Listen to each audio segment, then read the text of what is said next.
I'm a little worried, Luna said, her face flushing, though being this close to him made her feel incredibly secure. I'm afraid I'll mess it up. Don't be. You got me, Cole said. Anything you don't understand, just ask. I'll hire an accountant to handle the heavy stuff, and you'll just manage payroll based on their reports. By the time you're sophomore or junior, you'll have it all down. Okay. Luna was still taking foundational courses, but Cole had no doubt her meticulous nature was perfect for tracking expenses and payments.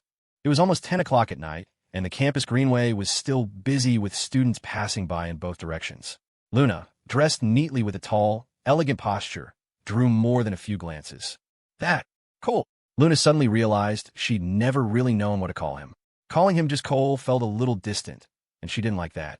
Mr. Chun. That was even worse, colder. Her heart rejected it completely. What's up? Her hesitation didn't escape him. The moment he heard her say his name, he understood.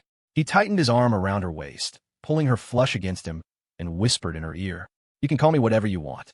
Cole. Or, brother. Whatever feels right. Unlike with Jasmine, he would never ask this girl, who'd lost her father so young, to use one of those other pet names. For her, it would be hurtful, not playful. As for Jasmine, she could call him whatever she wanted, Cole, or that jerk, or just yell his name. It was their thing. Pressed so tightly against him, Luna was no longer as shy as she had been at first. It felt comfortable. Her head swam a little. Seeing her blush so deeply, Cole felt a familiar itch.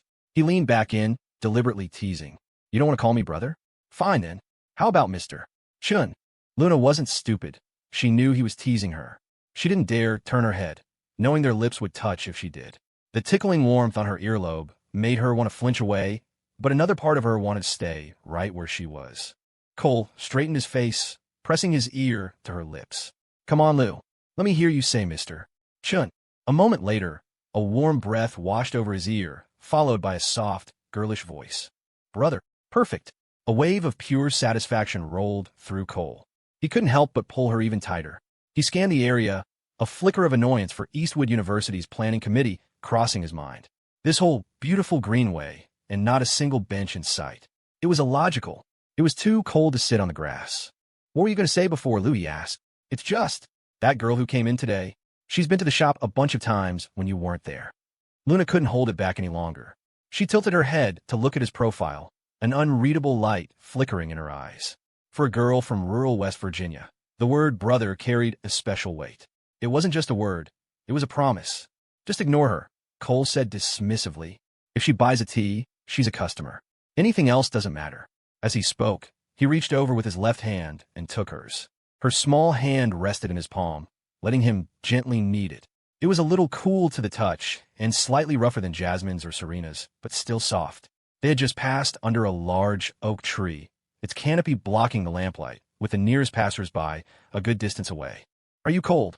Cole asked, a roguish thought entering his mind as he put on a show of concern, lifting her hand to his cheek. I'm okay. Not cold. Luna kept her eyes fixed on the path ahead, pretending to be focused. He had put his arm around her waist countless times, but this was the first time he had ever held her hand. Cole sniffed the back of her hand, the faint, clean scent intoxicating him. He couldn't resist. He leaned in and planted 2 soft kisses on her skin. In the dim light, Luna bit her lip and lowered her head, a blush painting her cheeks. Cole leaned back to her ear and whispered another useless phrase, good that you're not cold. Then he revealed his true, shameless intentions, pressing a soft kiss right below her earlobe. The girl in his arms trembled, letting out a startled little MMPH, but she didn't pull away. He kissed her again, and again. A little chilly. Needs more warming up. She was so fragrant, so soft.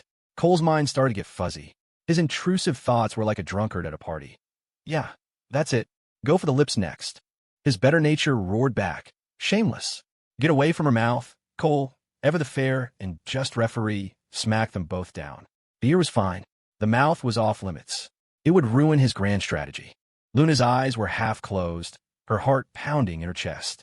Her whole body felt weak, her ear both tingling and yet feeling wonderfully cared for. She saw people approaching from the opposite direction, and a wave of shyness washed over her. But she couldn't bring herself to push him away. The comfort came from affection, and what she craved most was the sense of security that this intimacy brought, a feeling that the road ahead was warm and safe. Finally, he stopped. Luna lowered her gaze, trying to steady her breathing. It was the first time in her life she had ever experienced such continuous, tender contact. Her head was spinning, 1,000 thoughts racing through her mind. Being close to someone you liked was a profound experience.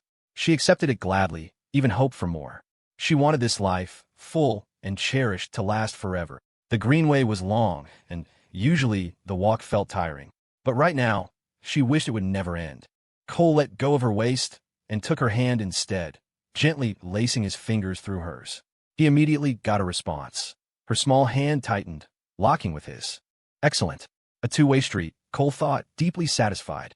As much as he wanted to test the waters, to see just how deep they ran, he held himself back. With Luna, he had to take it slow, one step at a time. She was different from Jasmine or Serena. Her pride was a delicate thing. Pushing too hard would make her feel insecure. Cole admitted he was a horny bastard, but what was wrong with that? He had no desire to be a gentleman. He'd been a gentleman his entire last life, and he'd lived like a damn fool.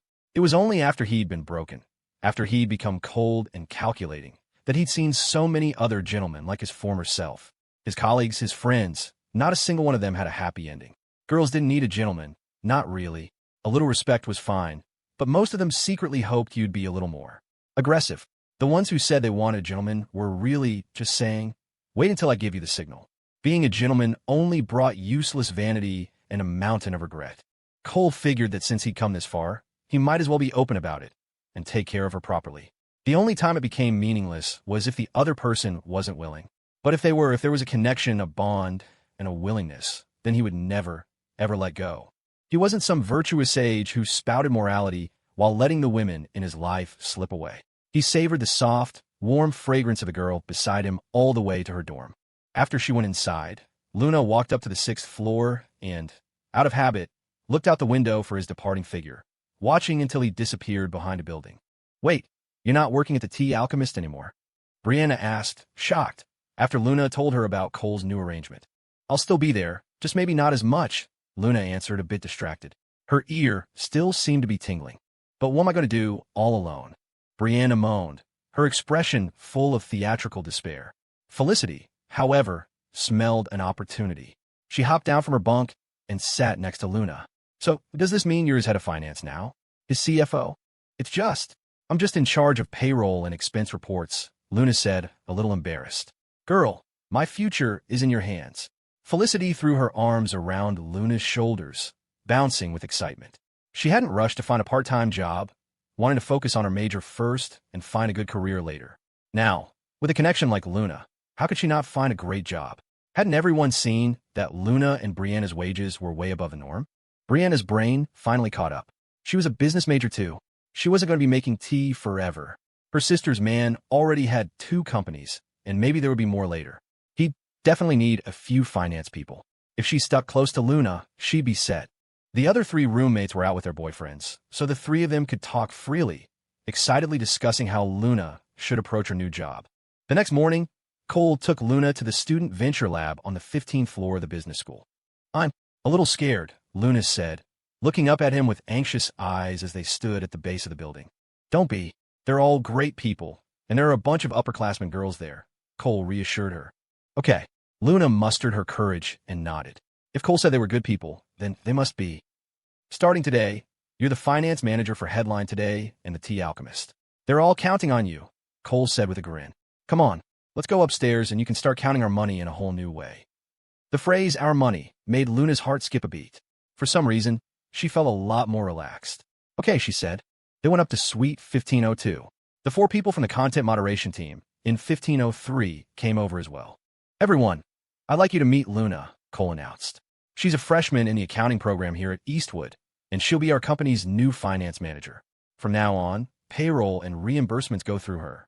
Perhaps because they were already used to the impossibly beautiful acting CEO, Jasmine, the team wasn't completely stunned by the sight of the lovely new finance manager. But they were still a little shocked. Is the boss a collector of beautiful women? The news that the acting CEO, Jasmine, was Cole's older sister had already spread. But now he'd added another top-tier beauty to the team. Where did he find these people? Hi everyone, my name is Luna. It was the first time in her life she'd faced a situation like this, and her heart was pounding like a drum. Thank God Cole was by her side, or she might have had the urge to turn and flee. The office erupted in warm applause. Yvonne, who was in the office training new promoters, immediately came over with a welcoming smile. "Hey, freshman, come sit with me." One of the guys from the editorial team had called in sick with a stomach ache, so she was using his desk to work on her training materials. Cole gave her a silent nod of approval. Yvonne had serious potential. He'd have to promote her. As one of the first employees, Wyatt stood up and introduced himself, followed by Jenna, and then the others one by one. Their friendly warmth helped Luna relax, and she gradually began to feel at ease. Cole pulled out his phone and sent a message to Jasmine. He had to do this before adding Luna to the company group chat. "Cole, sis, I found a finance manager for the company. She's an accounting major who was working at the tea shop. I'll introduce you when you have time." 2 minutes later, Jasmine replied. "Jasmine, is it the tall one?" "Huh?" Cole was stunned. How did she know? Had she seen them? Cole, "Yes, sis. The tallest one at the shop. She's from rural West Virginia. Her dad passed away when she was young, and her mom remarried early on. She's a really good person." He wasn't going to hide anything. In fact, explaining Luna's background would only make his kind-hearted sister more accepting. Of course, he had his own little calculations. If this step went well, the road ahead was bright. "Jasmine, okay, I get it." Over at Eastwood Tech, Jasmine looked at the message on her phone, her eyes thoughtful as she walked to class. She believed what her brother said. There was no reason for him to lie about something like this. It was a shame she wasn't an accounting expert, or she would have been the perfect person to watch over his finances. Her expertise was in corporate strategy, organization, marketing, management. She'd never touched accounting. The original plan had been for her dad, their stepdad, to retire, and his right-hand man could help Cole for at least another 10 years. Then Cole would study finance and take over. But then her brother had suddenly changed, becoming incredibly driven, so she'd let him choose his own path. She felt a warmth spread through her chest. The fact that he'd explained all this to her was deeply satisfying. It meant he truly valued her and her opinion. After thinking for a moment, she sent another message. "Jasmine, Cole, I'm heading to class, and I have to go to the library after. Log into my Facebook account. There's a file in my email drafts called Employee Info. Send it to her. It has everyone's details and bank accounts." "Cole, got it, sis." A moment later, he received the password, J2C0318. It had never changed. He'd known it for years, but had never once used it. Today, he'd brought his laptop, which he planned to give to Luna. He took it into the small conference room and logged into Jasmine's Facebook account. He found the file in her email drafts and forwarded it to Luna's address. He was about to log out when his eyes caught the little star icon for her photo albums. He remembered there was a locked album. What could it be? Private photos? Curiosity flared, hot and insistent, and he couldn't suppress it. He clicked. He didn't look at anything else, heading straight for the locked album. The moment it opened, he froze. They weren't private photos. They were photos of him and his sister. They were from right after he'd started high school. Jasmine had taken him out to celebrate, and they'd taken a ton of pictures with her digital camera. They were all here. The Jasmine in the photos was still so young, her face full of innocent joy as she leaned on his shoulder, smiling brilliantly. Cole scrolled through every single one before silently closing the album, his heart filled with 1,000 emotions. They'd printed a few of them back then, and they'd sat on his desk in his room. He never thought she'd kept them all. He clicked over to her timeline. Her public posts were visible to everyone. He scrolled down casually, about to close the tab, when his eyes caught something different. A private post, visible only to her. The date was October 25th. "Cole brought me to the apartment he bought. I was so shocked. He touched me again, and he kissed me. I was so angry, but I was so happy. I bit him. It felt so good." Cole winced in embarrassment. "She wrote that down, too? It felt good for you, but it hurt me." He scrolled further down, past a few posts about her dance team. Then another private post appeared. "I went biking with Cole at North Lake. His hands were all over me. I was so angry, but I was so happy. He's so possessive. He said he would take care of me. I'm not angry. I'm so happy." Cole was speechless. "Sis, you write down everything." He kept scrolling. After a long string of mundane, public posts, he found a third one. This was from the summer, on the night of his graduation party. "Cole got a 630. I'm so happy. But he was bad and touched my butt. I was so angry, but I was so happy." What? Cole's face burned. It was a highlight reel of all his misdeeds.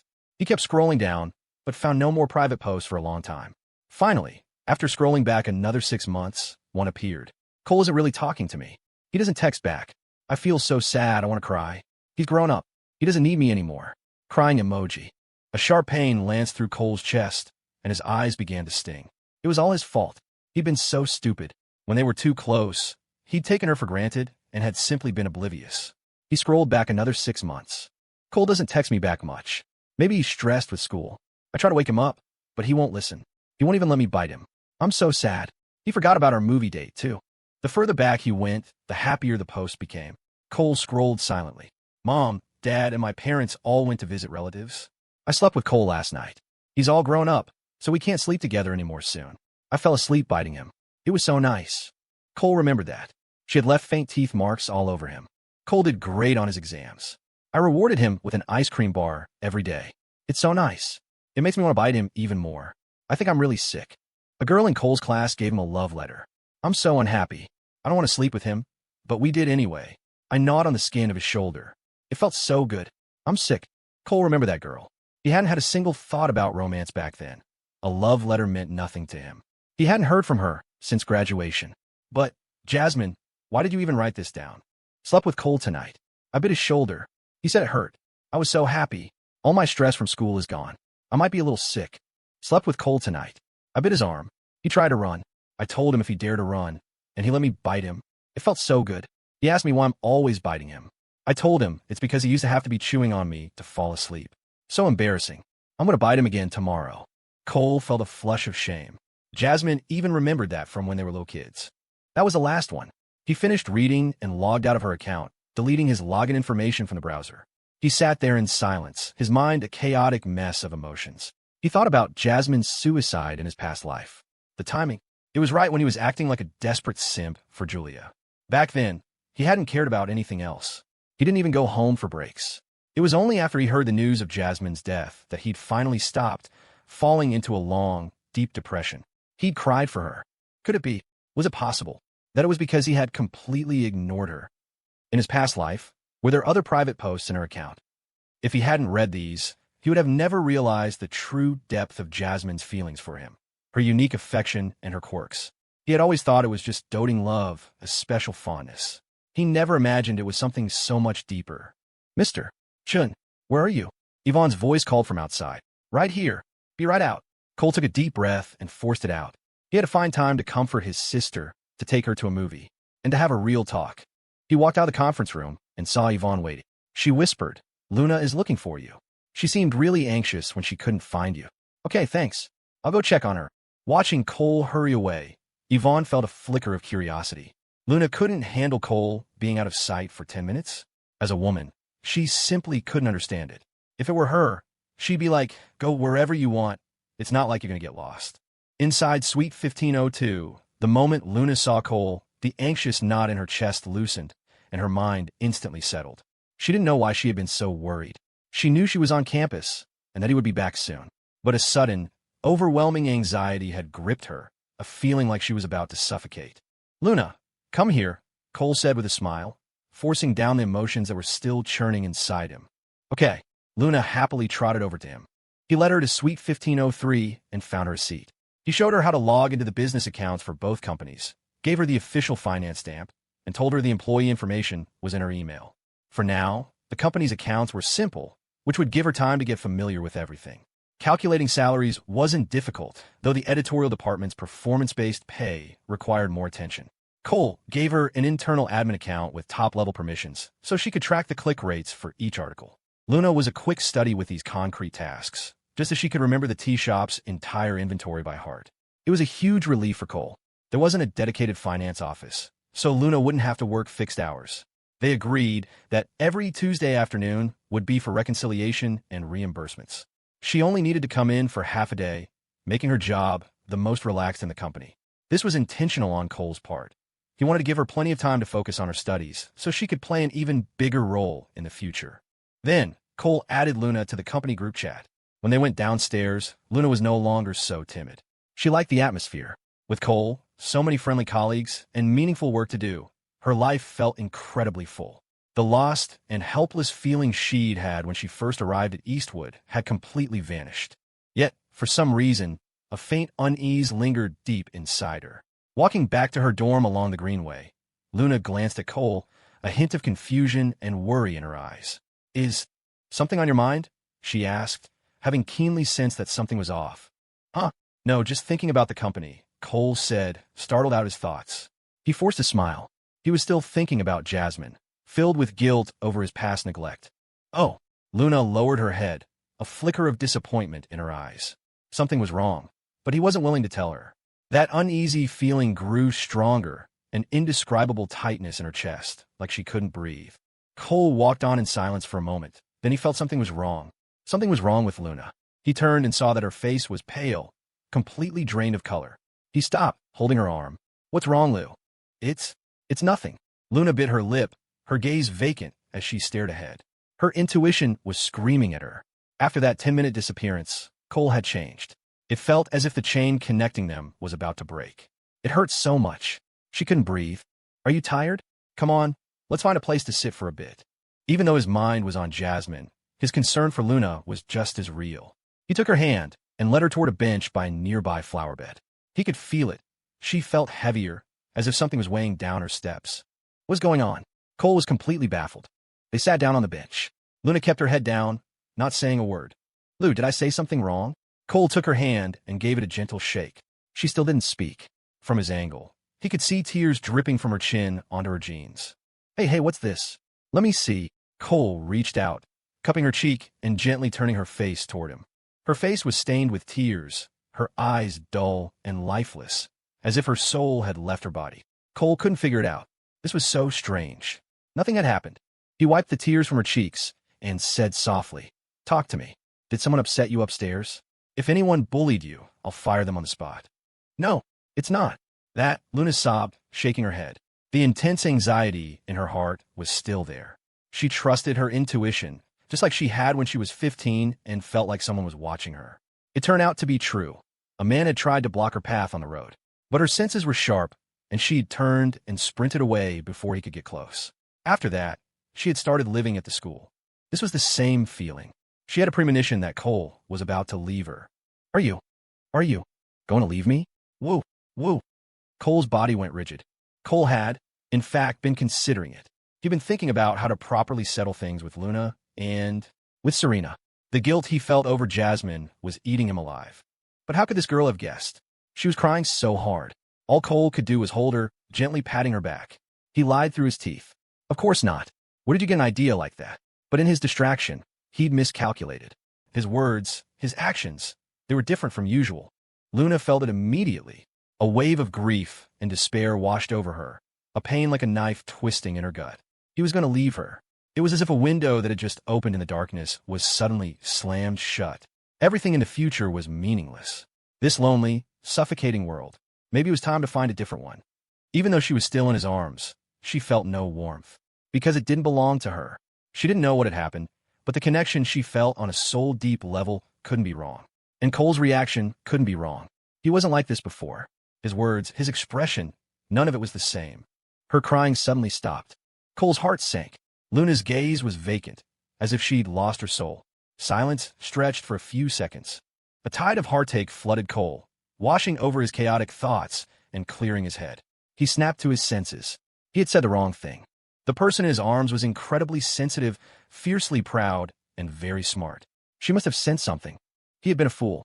It was like in any relationship. When one person changed, the other could often sense it through their words, their expression, even through pure intuition. It all depended on whether you were willing to lie to yourself. What the hell is wrong with me? Am I getting sentimental again? In his mind, his intrusive thoughts were roaring.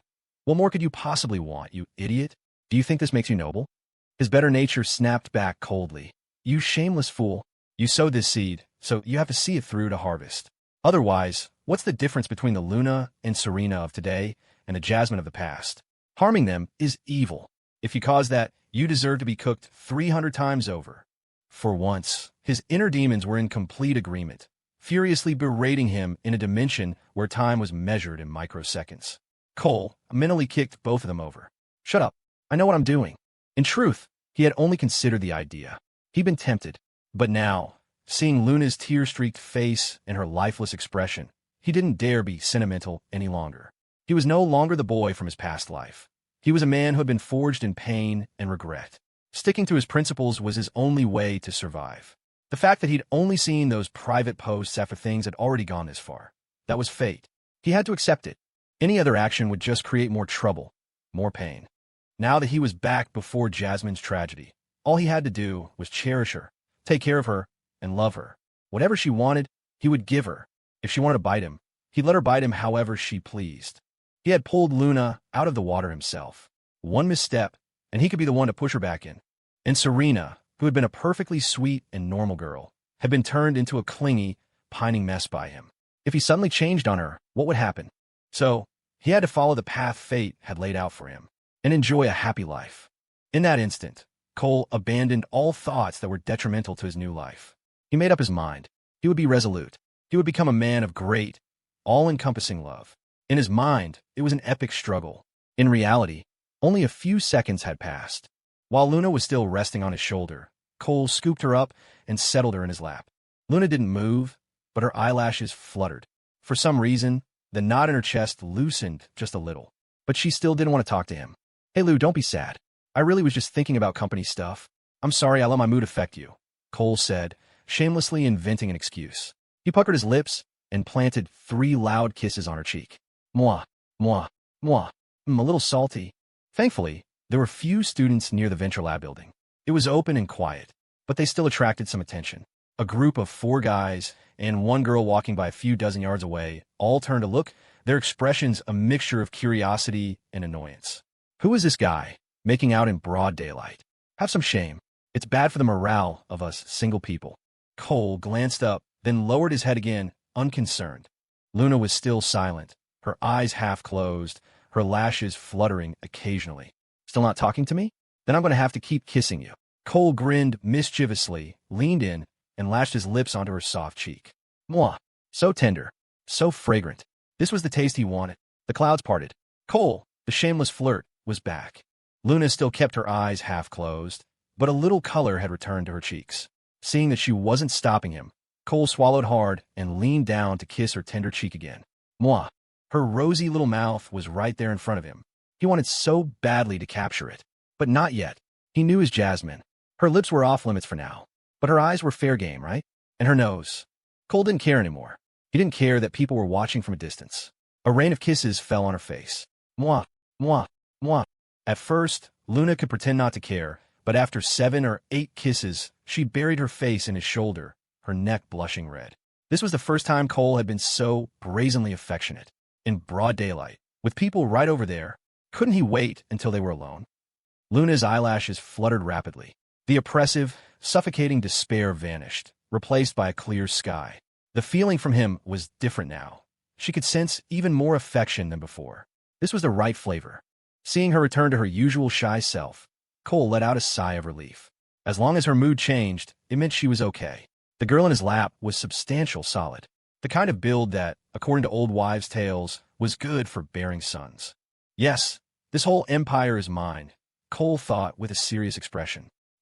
My finance manager. Shouldn't I take her to see my home? There's a soft sofa there. And air conditioning. Yes, he would make his move in the next few days. The body in his arms trembled. Her face flushed crimson. Cole had always felt his tastes were quite pure. He loved snowy white feet, natural D-cups, long legs, a slender waist, and a bountiful landscape. As long as it was beautiful, he loved it. And right now, he had 3 different kinds of beauty. Wonderful. Simply wonderful. Cole smacked his lips. Seeing that Luna was still silent, he gave her bottom a light pat and whispered in her ear, "Lou, let's go out for hot pot in a few days. And then I'll take you somewhere." After a few seconds, her cherry red lips moved and a soft, girlish voice emerged. Okay. He could smell her gentle breath, sweet like fruit candy. Cole lowered his head and touched the tip of her nose with his, taking the opportunity to inhale her scent twice. It was so good. Jasmine and Serena smelled wonderful too, just different. Serena had a milky scent, and Jasmine's was a light, fresh fragrance. It was a sign that all 3 of them were clean, healthy, and had regular cycles. With a crisis averted, Cole transformed back into CEO Chun. A CEO, however, whose hands are getting a little frisky on his finance manager's backside. "Lou, you don't have to go to the Tea Alchemist anymore if you don't want to. If I don't have studying to do at night, I'll go. And I'll go on weekends. I'd just be sitting around anyway," Luna said, trying to hide her face and pretend she didn't feel the hand creeping around. "All right, it's up to you. Just don't get too tired. Focus on your classes. Your education is especially important." I'm counting on you in the future. Cole, the chronic class skipper, lectured her shamelessly. Okay. Luna's face grew even redder, her eyes shimmering. That phrase, I'm counting on you, burrowed into her heart, warming her from the inside out until she completely forgot she had been crying just moments before. Seeing that she had recovered, Cole breathed a sigh of relief. He had been genuinely afraid she was going to have a breakdown. He wasn't worried about bringing her into the company or adding her to the group chat. He knew what he was doing. Jasmine was disciplined and proper, and Luna was cautious and discreet. Neither would cause any problems. This was the first step of his master plan. Only Serena wasn't ready to join the company. She didn't care where they were. She'd launch herself at him on sight. But there was still plenty of time. Serena's law major required a huge amount of studying.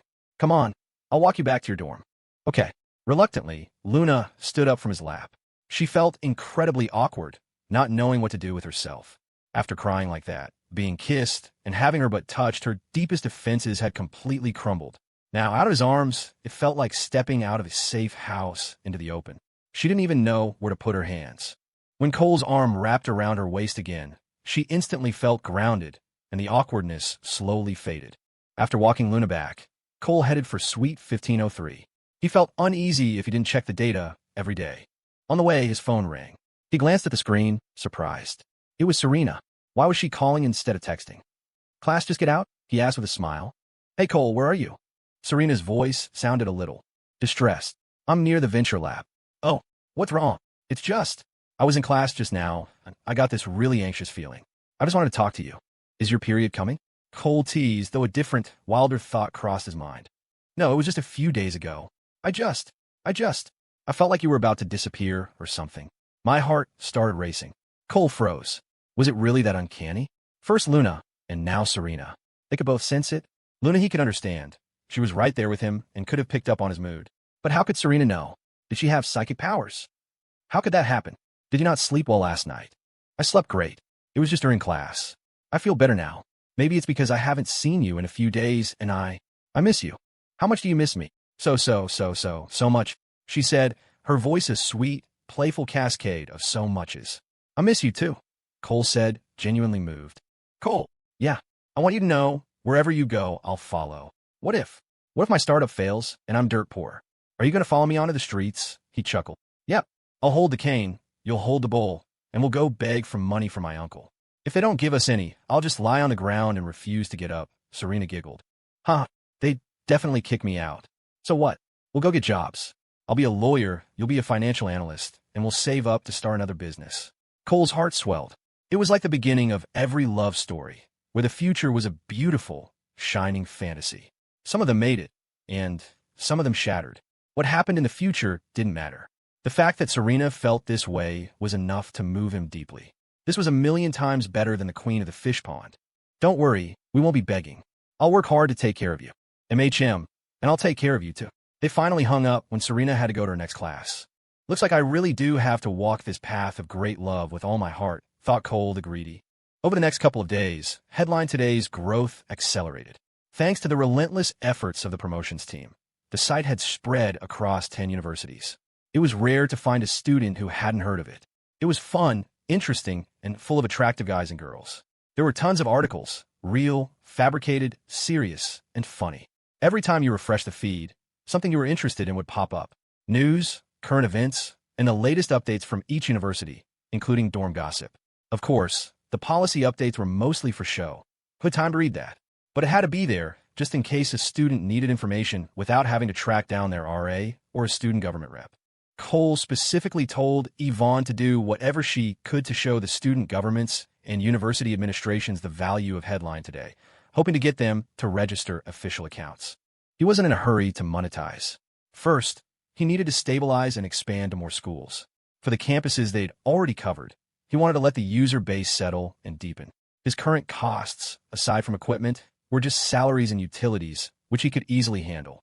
However, it was time for the Tea Alchemist to claim an ad spot on the site, laying the groundwork for his next move. The next day, Cole brought the editorial team to the original Tea Alchemist shop. He wanted them to have a coffee or tea to get a feel for the brand.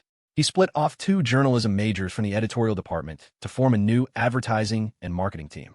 One guy, one girl, they were more interested in advertising anyway. He then hired new people to backfill Fiona's editorial team. The reason he brought the editors was for the next phase of his promotion plan. He needed them to write ad copy for the models. 2 days later, the copy for the photo shoot was ready. The campus belles from Face Power once again received an invitation from Mr. Chen to shoot some promotional photos. The compensation was $50 and a 7-day free pass to the Tea Alchemist, good for 2 drinks of their choice per day. And their photos would be posted all over their respective campuses. With an offer like that, of course the girls would come. 12 showed up. Some who lived farther away or had scheduling conflicts didn't make it. Or maybe they just didn't think it was worth their time. After all, some came from wealthy families, and plenty had already been swept up by rich second-generation kids in luxury cars. 12 was more than enough. Honestly, the best models would have been Jasmine, Serena, and Luna. But Cole would never let their pictures be plastered all over campus. Cora and Julia from Eastwood University were both there. It was a chance to earn money and get closer to Cole. What was not to like? The two of them weren't as close as they used to be, now that they were both chasing the same goal. But when they arrived at the Tea Alchemist, they discovered that the advertising department was running the shoot. Cole was nowhere to be seen. They were both deeply disappointed. The finished photos were brought back to the Headline Today office for everyone to review. Each girl's photo was slated for her own campus, where her influence would be greatest. Then, the best photos from each girl were compiled for a feature on the Headline Today homepage. Just as Cole was finalizing the plan, his phone rang. It was Jasmine. "Sis, Cole, I'm going out to dinner with Alex tonight. Come with me." "Got it, sis." Cole had been wanting to talk to Jasmine anyway. After work, he headed straight for Eastwood Tech. He arrived at their meeting spot and, as was customary, waited 20 minutes. The 2 women emerged. Today, Jasmine was wearing a long, white down jacket over a cozy apricot-colored cashmere sweater, with slim-fit jeans and ankle-high apricot boots. Her hair was pulled up into a high, neat bun. Her delicate, lovely face held a serene expression. But the moment she saw Cole, it was as if the ice melted, replaced by a brilliant smile. Beside her, Alex was in a pink down jacket. By normal standards, she was pretty, but next to Jasmine, she looked rather plain. "Sis." A warmth spread through Cole's chest. He smiled and greeted her, bracing himself for what was to come. "My hands are cold." Jasmine held out her hands, walked up to her brother, and slipped them under the hem of his jacket. A soft, icy touch pressed against Cole's supposed 8-pack abs. His expression didn't change. His heart was as still as water. He was used to it. He was her personal winter hand warmer. "Let me try," Alex said, her face lighting up as she reached out. "Hey, no way. This is my exclusive heater," Jasmine said, stingily refusing her best friend. "Seriously, it's not like a piece of you is going to fall off," Alex grumbled. She was growing more and more curious about Cole. To have Jasmine this attached to him was simply unbelievable. At least, she couldn't understand it. Sure, he had a tea shop and a new website, but he was still a far cry from the sons of wealthy families. And plenty of those rich kids were handsome, too. Logically, given Jasmine's family background, she should be looking for someone in a similar position. But Jasmine wasn't interested in any of them. It was bizarre. Still, she had to admire Cole's ability to remain completely unfazed with a pair of icy hands pressed against his stomach. And since he was her best friend's good little brother, she naturally felt a sense of closeness to him as well. The 3 of them hailed a cab and went to the gallery, a nearby shopping plaza. When Cole heard the name, he was both surprised and suddenly ravenous. That place wasn't cheap. It was one of the more high-end spots in the area. He didn't care who they were meeting. He wasn't paying. Free food was free food. Alex led them up to the 8th floor to a Japanese restaurant called Kurahashi House. It was an old, established brand. In his past life, Cole had often taken clients there, though he'd never quite gotten used to the food. "Irashimasu." 2 hostesses greeted them warmly. Their party clearly hadn't arrived yet. The restaurant was only sparsely filled. A hostess led them to a table for 6. Alex sat on the innermost side and waved. "Come on, little brother, sit here." She meant for Cole to sit in the middle. "What are you thinking?" "His name is Cole," Jasmine said, rolling her eyes as she slid into the seat herself. Cole sat down on the outside, next to his sister. "I give up. Your brother is my brother, isn't he? And besides, he's a guy, of course he should sit in the middle," Alex said, twisting the logic. She was just trying to tease her friend. "Don't even try. He can only be my brother," Jasmine shot back, unyielding, as if it were a matter of inviolable principle. Then she tilted her head, a strange light in her eyes and a slight curl to her lips as she looked at Cole. "Right, Cole. Right, sis." "Oh my God. I can't take you too," Alex said, completely exasperated. She suspected Jasmine had some kind of psychological issue. She'd heard this brother and sister had been like this since they were kids. How did they not get sick of each other? They declined the barley tea, and the waiter brought a pitcher of lemon water. Cole listened as Jasmine and Alex chatted. Apparently, Alex had met a sophomore from the University of Engineering and Technology online, and they'd added each other on Facebook Messenger. They'd been chatting for a while. This was their first time meeting in person. At that moment, a different thought occurred to Cole. This person had invited Alex to dinner in a nice place like this, but was arriving late. What did that signify? It likely meant the person saw themselves as superior, looking down on Alex. Otherwise, the guy should be the one waiting for the girl. I hope this dinner goes smoothly, Cole sighed internally. He really didn't want to waste time on trivial matters. He'd much rather finish eating and go for a walk with Jasmine. He heard Jasmine ask, "Did you guys originally plan to eat here?" No. At first, he suggested the Elysian Hotel, but I thought it was too far. So we decided on this place. Cole's interest was piqued. The Elysian Hotel. That was a high-end place, both a hotel and a restaurant. Was this some rich kid trying to reel in a girl with a fancy meal? He listened as Alex talked more about the person. There was no mention of flaunting wealth and no inappropriate comments. During their conversation, Alex messaged the person their table number. Just as the two women were talking, two people walked up to their table. "Hello." Cole looked up. It was a man and a woman, both in their early 20s. They were dressed lavishly, dripping with gold and jewelry, and wearing fur. The man was not tall, with very short hair and unnaturally red lips. He raised a hand in a smiling greeting. He looked first at Alex. "Sorry, traffic was bad. We're a little late." His voice was somewhat androgynous. "It's okay," Alex replied with a reserved smile. Then, the man's eyes fell on Jasmine, and they instantly lit up. He nodded with a smile. "Hello." "Hello," Jasmine replied with a faint smile. When the man's eyes passed over Cole, he gave a slight, dismissive nod. The two of them sat down across the table. The woman with him was also attractive, wearing heavy makeup, her lips as red as a baboon's ass. "Ignored again? And you're checking out my sister?" Cole cursed inwardly, his face a mask of calm. If this guy dared to hit on her, he was getting a dollop of wasabi shoved in his mouth. However, as he studied the person, he noticed something strange. The voice was androgynous, which was normal enough, but there was no Adam's apple. That was also possible. Some men didn't have a prominent one. But when this person picked up a glass, they held it with a delicate, pinky-out gesture. And under the open fur coat, beneath the black cashmere sweater, there was a slight bulge. Holy crap, is this a woman? Cole wondered. He'd seen plenty of this type online in his past life, usually running some kind of pyramid scheme. Always a CEO of something or other. At least, that's how they presented themselves. "Let me formally introduce myself. My name is Jordan Liu," the person said, pulling out an exquisite business card case. They took out 2 cards, handing the first to Alex. "I'm the humble owner of a few bars around the University District." Then, they handed another card to Jasmine. As for Cole, he got nothing. Cole wasn't offended. He was more interested in figuring out if this person was a man or a woman. But he'd caught the implication. If they really owned several bars, it meant they had some pull in the area. You couldn't operate otherwise. Alex introduced herself as well. Jasmine had no intention of speaking. "Alex," Jordan began, already using her first name, but looking at Jasmine, "and this is—" "You could just call me Ms. Young," Jasmine said with a slight curl of her lips. The person had slighted Cole, and she was already displeased. If it weren't for Alex, she would have already stood up to leave. Afraid her brother would be upset, she reached under the table and squeezed his hand gently. Cole, of course, understood his sister's thoughts. He took the opportunity to tickle her palm and then let his fingers wander freely. So soft, so slender. Awesome. Yow. A sharp pain shot through his inner thigh. A layer of skin and flesh had been pinched and twisted. It hurt so much he almost dropped his glass. Alex and Jordan Liu started chat. They learned that Jordan was a broadcast and television production major from here in Rockford. "This is my bestie," Jordan said, jerking their head toward the woman beside them. "Lynn, say hi." "Hello." The woman named Lynn finally spoke. She gave them a cool, sweeping glance, her expression somewhere between arrogant and indifferent. Her eyes paused on Cole's face for about 0.3 seconds before moving on, clearly uninterested. Jasmine and Alex exchanged slightly odd looks. Bestie? A man's bestie. Cole, however, was now even more certain. This was almost definitely a woman.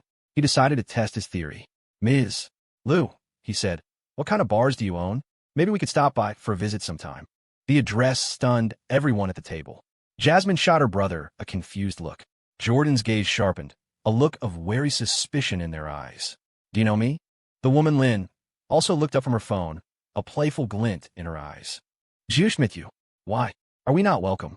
Cole feigned surprise. Oh no, it's not that. I just thought you might have seen me before. The wariness in Jordan's eyes faded, but the confusion remained. Of course you can.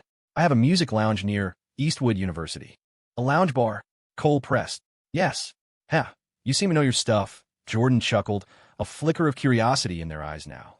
Cole just smiled and didn't reply, enduring the searing pain in his thigh under the table. He figured they'd ask him later how he knew about lounge bars. This person probably wanted something from Alex, and might even be gay. Nope, I'm not eating this meal. I'm taking my sister and leaving. Alex had caught on by now. The online friend she'd been chatting with was a woman. What kind of sick game was this? She was being played. Her expression turned sour. Jordan, is there something you want to talk about? Oh, haha no, just a simple meal, making a new friend, Jordan said with a forced laugh. Ms. Lou, you might as well just be direct. Let's see if we can find some common ground, Cole said bluntly, cutting through the pretense to save time. It was a good thing it was a lounge bar. If it had been a nightclub, he would have left immediately. That would have spelled trouble, 100%. The atmosphere turned awkward. Jasmine knew exactly what was happening, but she couldn't be bothered to speak. Her brother could handle it. Alex had completely lost interest. What was there to talk about? All right then. I do have something I wanted to discuss. Jordan's eyes swept over the three of them, finally landing on Cole. They had realized that this boy was now running the show. Alex, I didn't mean to hide it from you. This is just my personality. I really did just want to have a meal with you. Then, Jordan revealed their true purpose. And I wanted to invite you to bring your dance team to perform at my bar. The pay will be the highest in the industry, I guarantee it. Lounge bars usually hired solo singers, but competition had been fierce lately. After learning that Alex was on the jazz dance team and had even done commercial performances, Jordan had gotten this idea. Of course, they had other motives too, like making a new bestie, maybe even having sleepovers. Or perhaps the initial idea was to make a best friend, and the performance invitation was just a bonus. Now, seeing that Alex had brought such a stunning friend, their mind was racing with even more possibilities. Sorry, I don't perform in bars. Not even lounge bars, Alex said, waving her hand and refusing flatly. Performing at a mall opening was one thing. It was public and respectable. But a bar? She was a student at a top-tier university. It wasn't like she needed the money to survive. If word got out, she'd lose all respect on campus. Many students who didn't go to bars couldn't even tell the difference between a lounge and a nightclub. Think about it. 8 to 10 p.m. 2 dances. $1,000, Jordan said magnanimously, holding up one finger, a large, seal-like gold ring on their knuckle. It's not about the money. We can't do it. You should find someone else, Alex insisted, shaking her head. She was kicking herself for even coming here. Seeing this, Jordan looked helpless and confused. She wouldn't even do it for $1,000? A singer only made $200 or $300 a night. Their gaze lingered on Jasmine's face. If she could perform, it would blow the roof off the place. Finally, their eyes landed on Cole. Bro, $1,000 isn't chump change. Talk some sense into her. Isn't this better than some part-time job? They could see that this boy and the beautiful girl were together. Otherwise, they wouldn't be sitting so close. You're thinking too small, Cole said with a mysterious smile. I was just about to invite her to register an account on Headline today to promote her dance team, boost their popularity, and I'm even going to sponsor one of their events. Headline today? Jordan was taken aback. They'd heard of it, but had never used it. Just another website. They weren't interested. They didn't even use a blog. Little brother, you're going to sponsor us? For real. Alex turned her head, her eyes wide with surprise as she looked at Cole. She had registered on Headline today, just for fun. She'd never thought about using it for promotion. His name is Cole. Jasmine snapped, swatting her friend's shoulder. Hey, seriously, what's the big deal? I give up on you. Alex was speechless. Her friend was so touchy about that nickname. Was it really that important? After Jasmine had quit the dance team, Alex had become a captain. She was always looking for performance opportunities. They not only brought in money for the team members, but also tested their choreography and boosted their confidence. That's right. I'm planning to host a dance competition, inviting representatives from all the campus dance teams. First prize is $3,000, Cole announced, revealing his plan on the spot. He'd been planning a promotional event, wavering between music and dance. To expand Headline Today's influence, he needed to spend some money on marketing. In that moment, he made his decision. It had to be dance. The visual appeal was more direct, more impactful, and more likely to get people talking. He had another motive, too, to get Jordan Lou's attention. Lounge bars had a hard time competing with nightclubs. They served two completely different crowds, but they were perfectly suited for promotion on Headline Today. Your Headline Today is yours. Jordan was genuinely surprised. The person in front of them didn't look like a serious entrepreneur. They didn't look like a tech person, and they certainly didn't look rich. I am, humbly, the founder of Headline Today, Cole said with a smile, mimicking their earlier tone. Too bad he didn't have a shiny business card to hand out. The title founder was a dime a dozen in his past life, but it was still a fresh concept now. My respects, my respects, Jordan said, clasping their fists in a martial arts-style gesture. They believed him. This kind of thing would come out eventually. It was easy to verify. Likewise, likewise, Cole returned the gesture, hiding a smirk. This butch woman must have watched too many Hong Kong movies. I thought you were sponsoring me. Turns out it's a competition. Alex sighed. Well, if you're not interested, I don't have to invite you. I plan on inviting dance teams from 12 universities, with a few dance professors and administrators as judges, Cole said with a look of feigned regret. The winner gets the $3,000 prize, and all of Headline Today's promotional partnerships with local businesses will go to the first-place team as a priority. With appearance fees, of course. Little brother, Alex cried out, jumping to her feet. She tried to reach over Jasmine to grab Cole's arm. You can't do this to me. I'm your sister's best friend. Her ride or die. And I'm going to make promotional posters for the winning team and feature them on the Headline Today homepage, so all our users will know who they are, Cole added with a grin, fanning the flames. He was already biased toward Jasmine's old team, but if Alex was going to be so pessimistic, he had no choice. Jasmine firmly blocked the hand reaching for him. She threatened, if you call him little brother one more time, you're out. Her brother was hers, and only she could call him that. Jordan and Lou had been watching quietly. They still weren't very interested in Headline Today, but they were interested in the dance competition. Lounge bars catered to students. The only question was whether this kid could pull it off. It could easily start with a bang and end with a whimper. So they decided to wait and see. Alex, Cole said, addressing her more formally now, if you really want to win, you should pick your best routine and start rehearsing. Try to be innovative. I'm starting preparations tomorrow morning. The competition will be in about 15 to 20 days. The timeline was tight. 15 days was barely enough time to practice. The quality of the dance itself wasn't the most important thing. What he wanted was the buzz. Okay, I'll tell everyone tonight. Alex beamed. She understood what Cole was implying. He would specifically invite her team to represent Eastwood Tech, saving them from internal battle. Ms. Lou, shall we order? I'm starving, Cole said, taking charge and quietly replacing Alex as the semi-host. He didn't rush to invite Jordan to join the event. Haste makes waste. It was better to wait for them to bring it up themselves. All right, waiter. Jordan waved a hand, their mind already churning, trying to figure out how to become best friends with these two beautiful women. However, during the meal, they realized their hopes were slim. The girl named Jasmine and the boy named Cole were practically conjoined twins. The restaurant had wasted a set of chopsticks. The boy didn't even need to lift his. The girl would pick up a slice of salmon, dip it in wasabi and soy sauce, and feed it directly into his mouth. The other three at the table could only stare, dumbfounded. It was like she was taking care of a child. Was this really necessary? Cole shamelessly and calmly enjoyed his sister's pampering while chatting with Jordan about lounge bars and nightclubs. Jasmine, in front of outsiders, would care for him without reservation, but she didn't notice the dangerous glint in her own eyes when she heard him mention nightclubs. By the end of the meal, Alex had become a side character. Jordan, on the other hand, had gained a measure of respect for Cole. The boy had some insightful ideas. He might not be an expert on liquor, but his business sense was impressive. Before they parted ways, Jordan slipped Cole a business card with their number on it. As for becoming best friends, they hadn't given up. There was still time. Maybe an opportunity would arise later. The five of them went downstairs together. Cole politely declined Jordan's offer of a ride, and Jasmine, and Alex got off the elevator on the first floor. Jordan and the quiet Lynn went down to the third sub-level parking garage. As a well-known local mall, the plaza outside was bustling with people. Jasmine, are we heading back to school? Alex asked, glancing at her friend. Jasmine looked at Cole. Sis, let's go see a movie, Cole said. He wanted to make it up to Jasmine. He couldn't bring it up upstairs, in case that butch woman decided to tag along.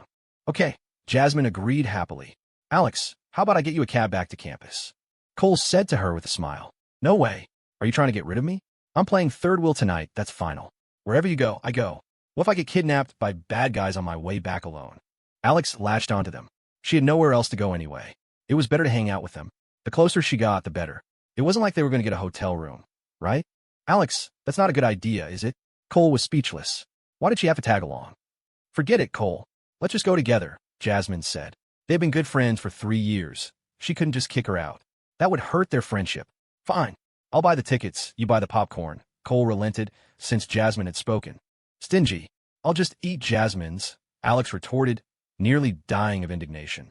She'd never met someone who kept score like that. As if he wouldn't buy popcorn for Jasmine.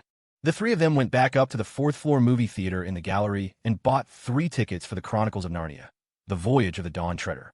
In the end, Cole bought the popcorn and drinks. Unfortunately, the theater was quite crowded.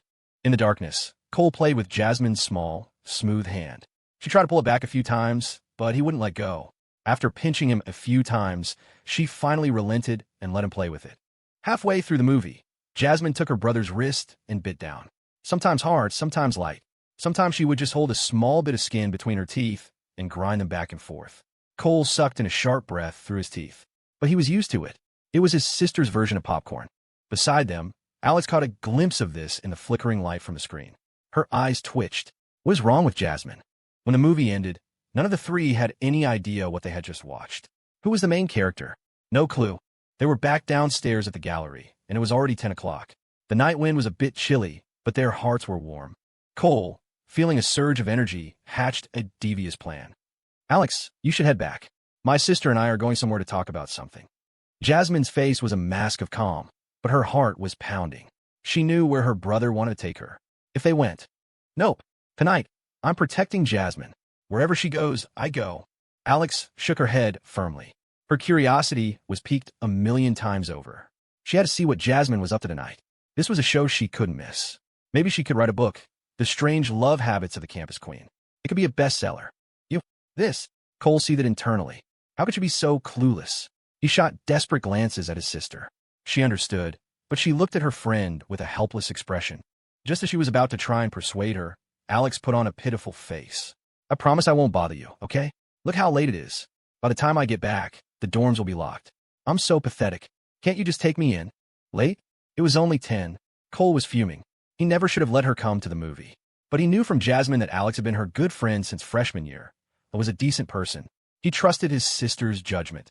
She would never have befriended her otherwise. He'd never seen Jasmine hanging out with those girls, Wendy and Beth. So he couldn't say anything too harsh. Jasmine leaned close to her brother's ear. Did you buy blankets for the guest room? What? Was his sister going to bring her? Cole felt a sharp pain in his chest. How was this going to work? What if the two women slept together?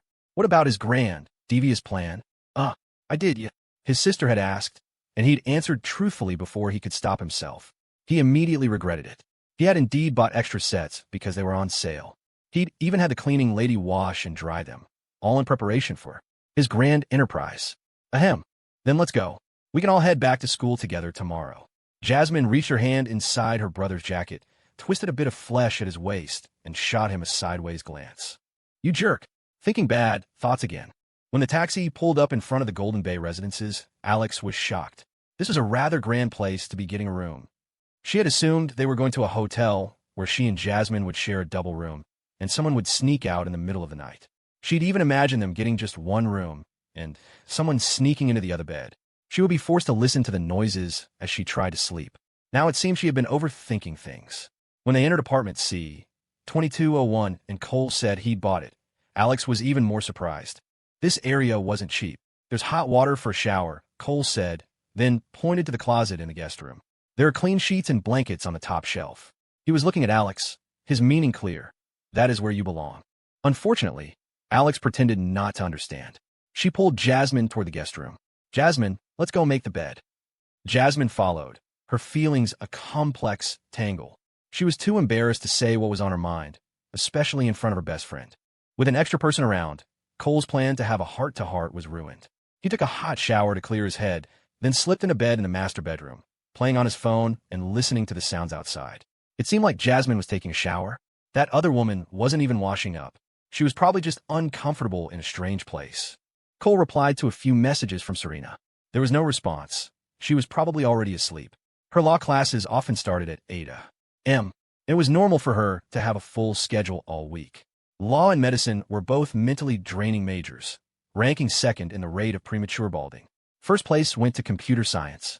No, I have to buy Serena some supplements later.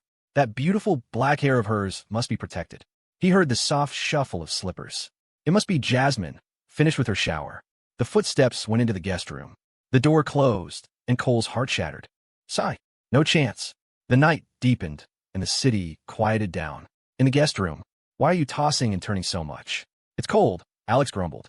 The blanket was being kicked around, letting in drafts of cold air. I'm a little itchy. I'm probably just not used to the new blanket, Jasmine muttered. You mean your heart is itchy? Alex scoffed. Her best friend had a man now and was already turning on her. She deliberately poked. Just go be with your little brother. You're probably not going to sleep otherwise. There was a moment of silence. Just as Alex thought her friend would finally settle down, she heard Jasmine's weak voice. I'm just going to check on him. He sometimes kicks off the covers in his sleep. Are you kidding me? Alex felt her brain split in two. Hypocrite. If you want to go, just go. Why do you have to pretend and come in here first? Jasmine threw back the covers and got up, too guilty to look her friend in the face. She threw on a robe. I'm just going to check. You go to sleep. Jasmine gently opened the door and closed it carefully behind her, leaving a lonely Alex staring at the ceiling, speechless. In the living room, Jasmine twisted the doorknob to the master bedroom. It opened easily. She tiptoed inside, closing the door just as quietly behind her. She didn't know if her brother was asleep or not. She really was just checking to see if he was covered. Really, with the blackout curtains drawn, the room was dark. She could only faintly make out the shape of the bed. Jasmine walked step by step to the bedside.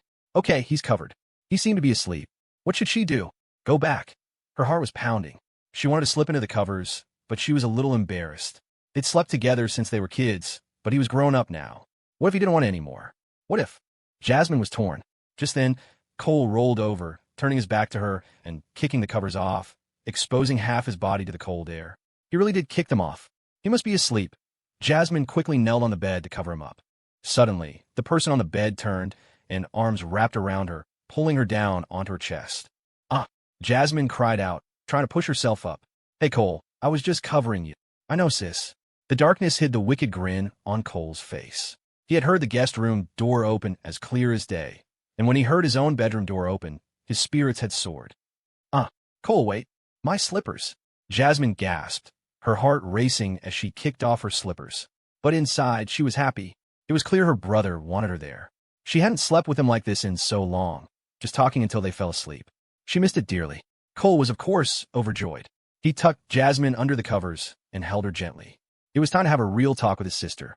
Perhaps because they were both older now, even though they were always close, this moment felt a little tense. They lay in the darkness, silent. The only sound in the quiet room was their breathing. Cole could smell the sweet fragrance of his sister's breath. It was a clear, sugary scent that made him want to kiss her. After a moment, Jasmine punched his chest, half annoyed, half flustered. You jerk. I come to cover you up, and this is what you do. You're so old, and you still need your sister to sleep with you. If Alex finds out, she'll laugh. Let her laugh. I'm not afraid of her. I want you to be with me. Now, later, and always, Cole said shamelessly, his words dripping with affection. But it was also what he truly felt. He would never let his sister feel that pain again. Jasmine's eyes shone in the dark. She watched him for a moment, then lowered her head, resting her forehead against his chin. You have to mean it, she whispered. No takebacks. If I take it back, let me. Before he could finish, Jasmine covered his mouth. Don't say it. Just knowing you feel that way is enough for me. Cole took her hand, kneading it gently, his heart aching. In his past life, he had truly never known how much his sister loved him. He was now almost certain that her suicide was because he had completely ignored her. Back then, he had been a simp, convinced he was in love, with no room for anyone else in his life. For a while, there were no more intimate movements. They just held each other's hands tightly, feeling a long-lost sense of belonging. As time passed, under the thick down jacket and heavy comforter, the bed started to get hot. Sis, it's getting hot, isn't it? Cole said, feigning concern. A little. In the darkness, Jasmine's face flushed. She knew what her brother meant. She sat up and, after a moment of rustling, lay back down. But she didn't move closer, lying on her back and pretending to be calm. Okay, time to sleep. Cole wasn't having it. He slid over and wrapped his arms around her, making her whole body tremble. She pinched his arm, chiding, go to sleep. No, I want to talk to you. Just talking. No funny business. Okay, I promise. No, funny. Business, Cole said, deliberately emphasizing the word funny. Then talk. Jasmine was sharp. Of course she knew what her brother was up to. She was just pretending to be calm. while inside her heart was racing like a frightened deer.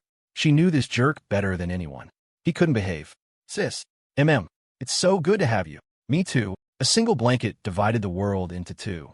In this small world that belonged only to them, these two simple sentences filled their hearts with warmth. In his past life, guys always had to rack their brains to make conversations interesting.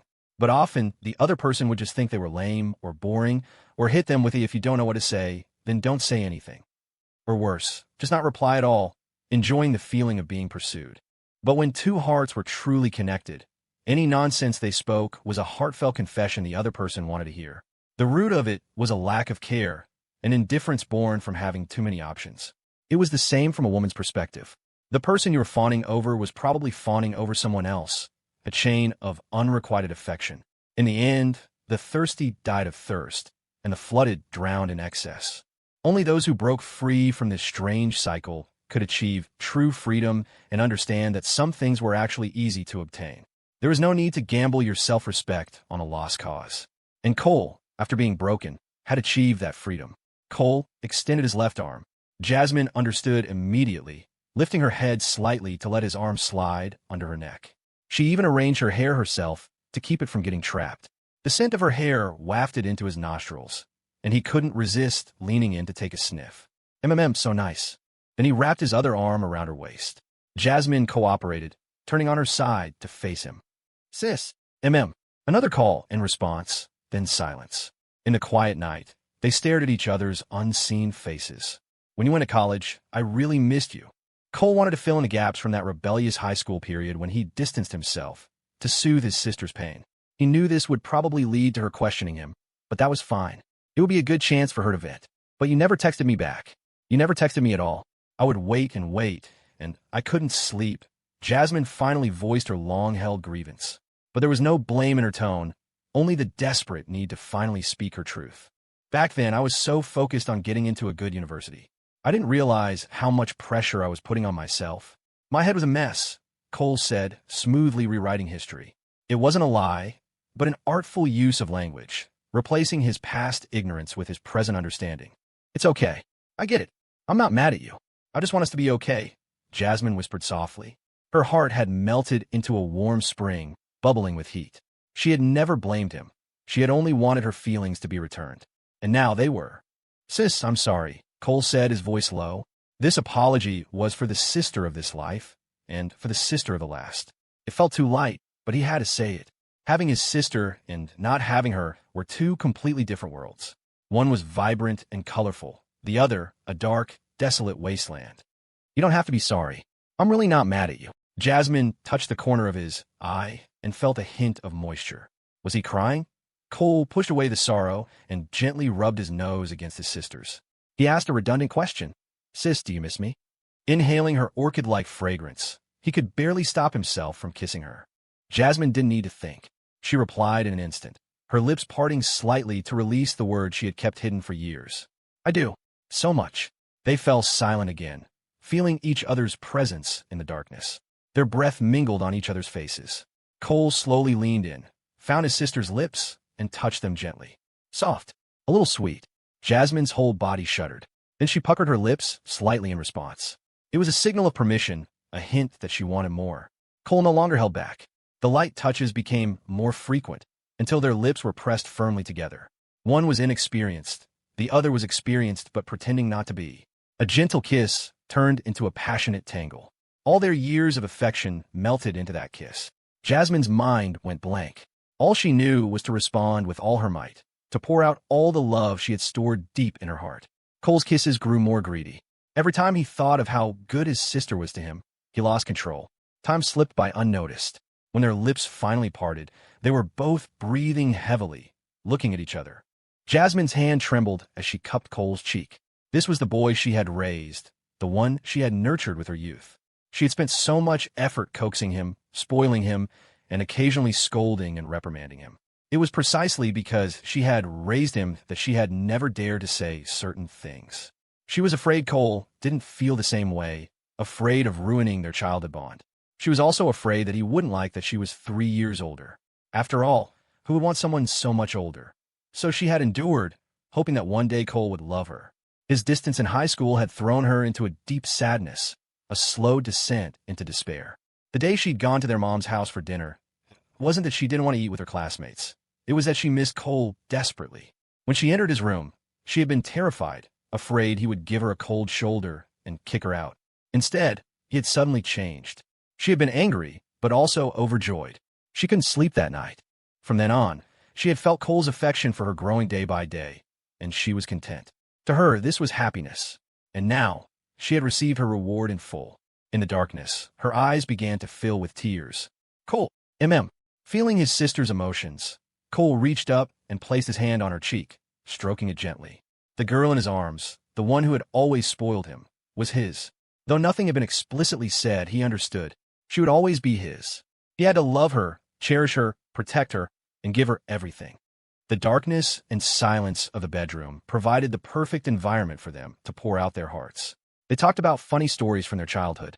They would talk for a bit, laugh, and then find themselves kissing again. Cole was captivated by the sweet taste of his sister's mouth. This was the first time he had truly felt how wonderful kissing could be. It wasn't until someone's reaction became too obvious to ignore that Jasmine finally, blushingly, hit his chest. What are you trying to do? But she didn't stop him, silently allowing it. I'm not doing anything. I didn't even move, Cole denied, shamelessly. This was different from kissing. Jasmine's cheeks were burning. She leaned in and kissed him again, whispering, You can't. Not now. Why not? Because I said so. When you're older, I am older. You're not stable yet. What do you mean not stable? So many other people can. No, you have to listen to me. It's not up for discussion, but it's really uncomfortable. Take a deep breath. Deep breaths won't work, Cole said, his voice a low tease. He hadn't planned on going all the way tonight anyway. The more trust they built, the more he could let things unfold naturally. Rushing to the main event would ruin the beauty of it all. This wasn't his past life, an era of anxiety and loneliness. Be good, Jasmine whispered, her voice full of a shy, protective affection that glowed in the dark room. Listen to your big sis. When you turn 20, I'll get you a huge gift. If you like it, that is. Huh, I have to wait till I'm 20. Cole's eyes went wide. It wasn't that far off, and he could wait, but he didn't get the logic. Why 20? Because, Jasmine explained with the utmost seriousness, I have a friend in pre-med, and she said your brain doesn't finish developing until you're at least 20. I don't want to mess with your neural development. She added as an afterthought, and yes, she's a girl. Is that really a thing? Cole was floored. Was there any scientific basis for that? Yes. My friend wouldn't lie to me, Jasmine insisted stubbornly. Okay, I'll listen to you. Cole knew perfectly well that while Jasmine indulged his troublemaking, she was traditional at her core. If he truly insisted, she would probably give in, but that was precisely why he couldn't push. To do so would be to rob her of the anticipation and the journey she deserved, especially after she'd given him so much of herself. It wouldn't be fair to her. Cole forced the thought down. He couldn't treat her like the women from his past life. If he was willing to give her everything, this was a small price to pay.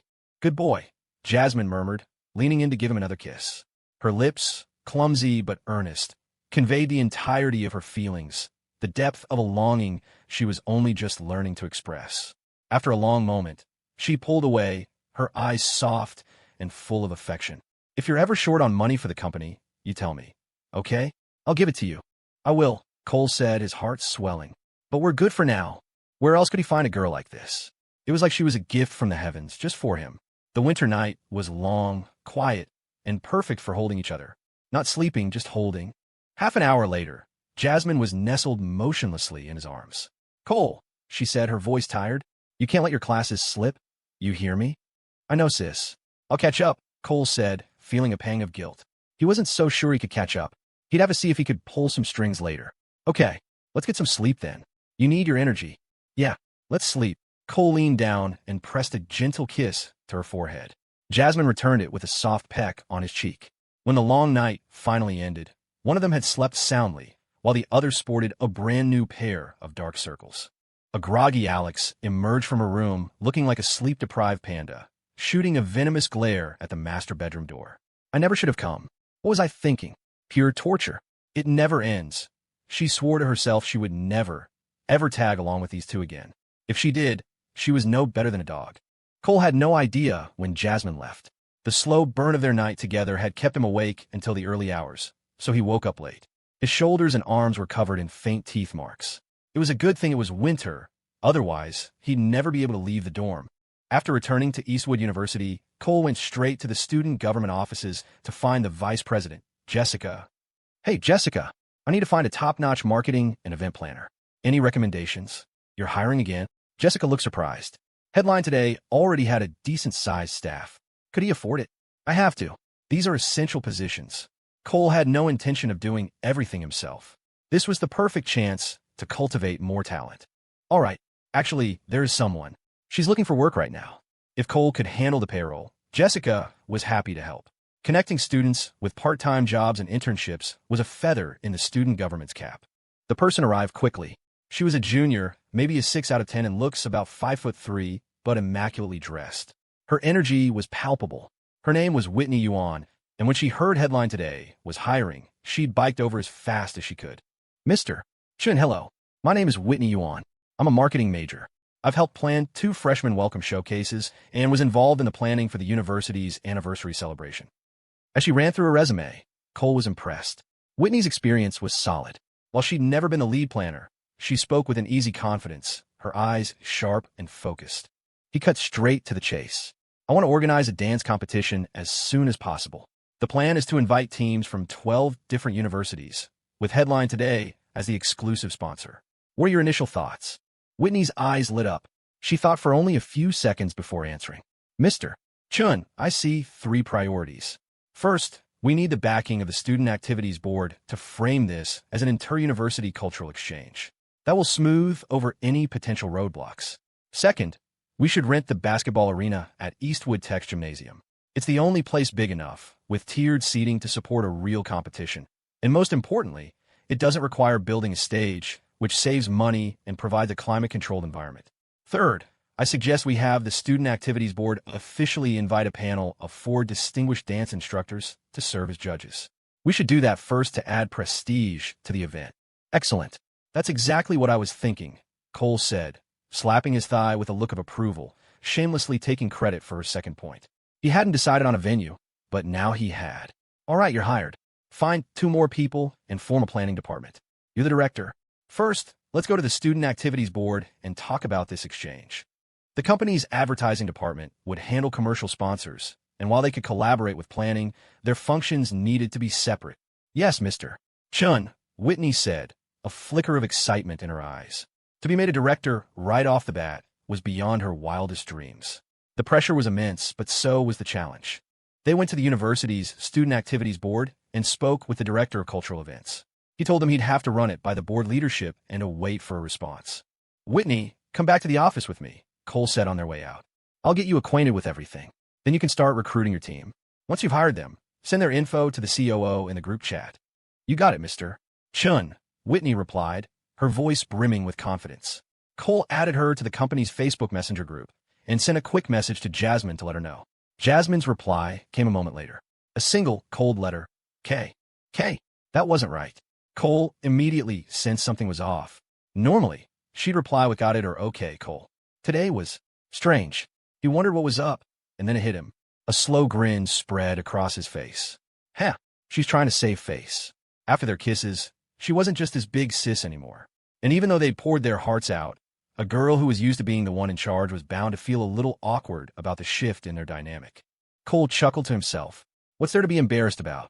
There's plenty more where that came from. Whitney's desk was set up in the adjacent office, 1521, where Yvonne's team was also based. It wasn't too crowded yet, but as the company grew, Cole knew they'd run out of space. The administrative department hadn't even moved in. A day later, the Student Activities Board got back to them. It was a go, but there was a catch. Officially, the event had to be organized by the Eastwood University SGA, with Headline Today listed only as the sponsor. They also agreed to help secure the dance instructors as judges. This was all within Cole's expectations. He just needed the official sanction. He took Whitney back to the SGA office and successfully negotiated one key detail. The first-place trophy would be named the Headline Today Cup. The SGA leadership wasn't thrilled. The Headline Today Cup. It sounded so commercial. But Cole was the sole sponsor, and he was shameless. The university ultimately supported any activity that fostered exchange between schools. Cole seized the opportunity to specify the dance style. Jazz, either pairs or groups. Jazz was modern and popular with students of this era. Why was it so popular? Everyone knew why. It was sexy, and Headline Today needed the clicks.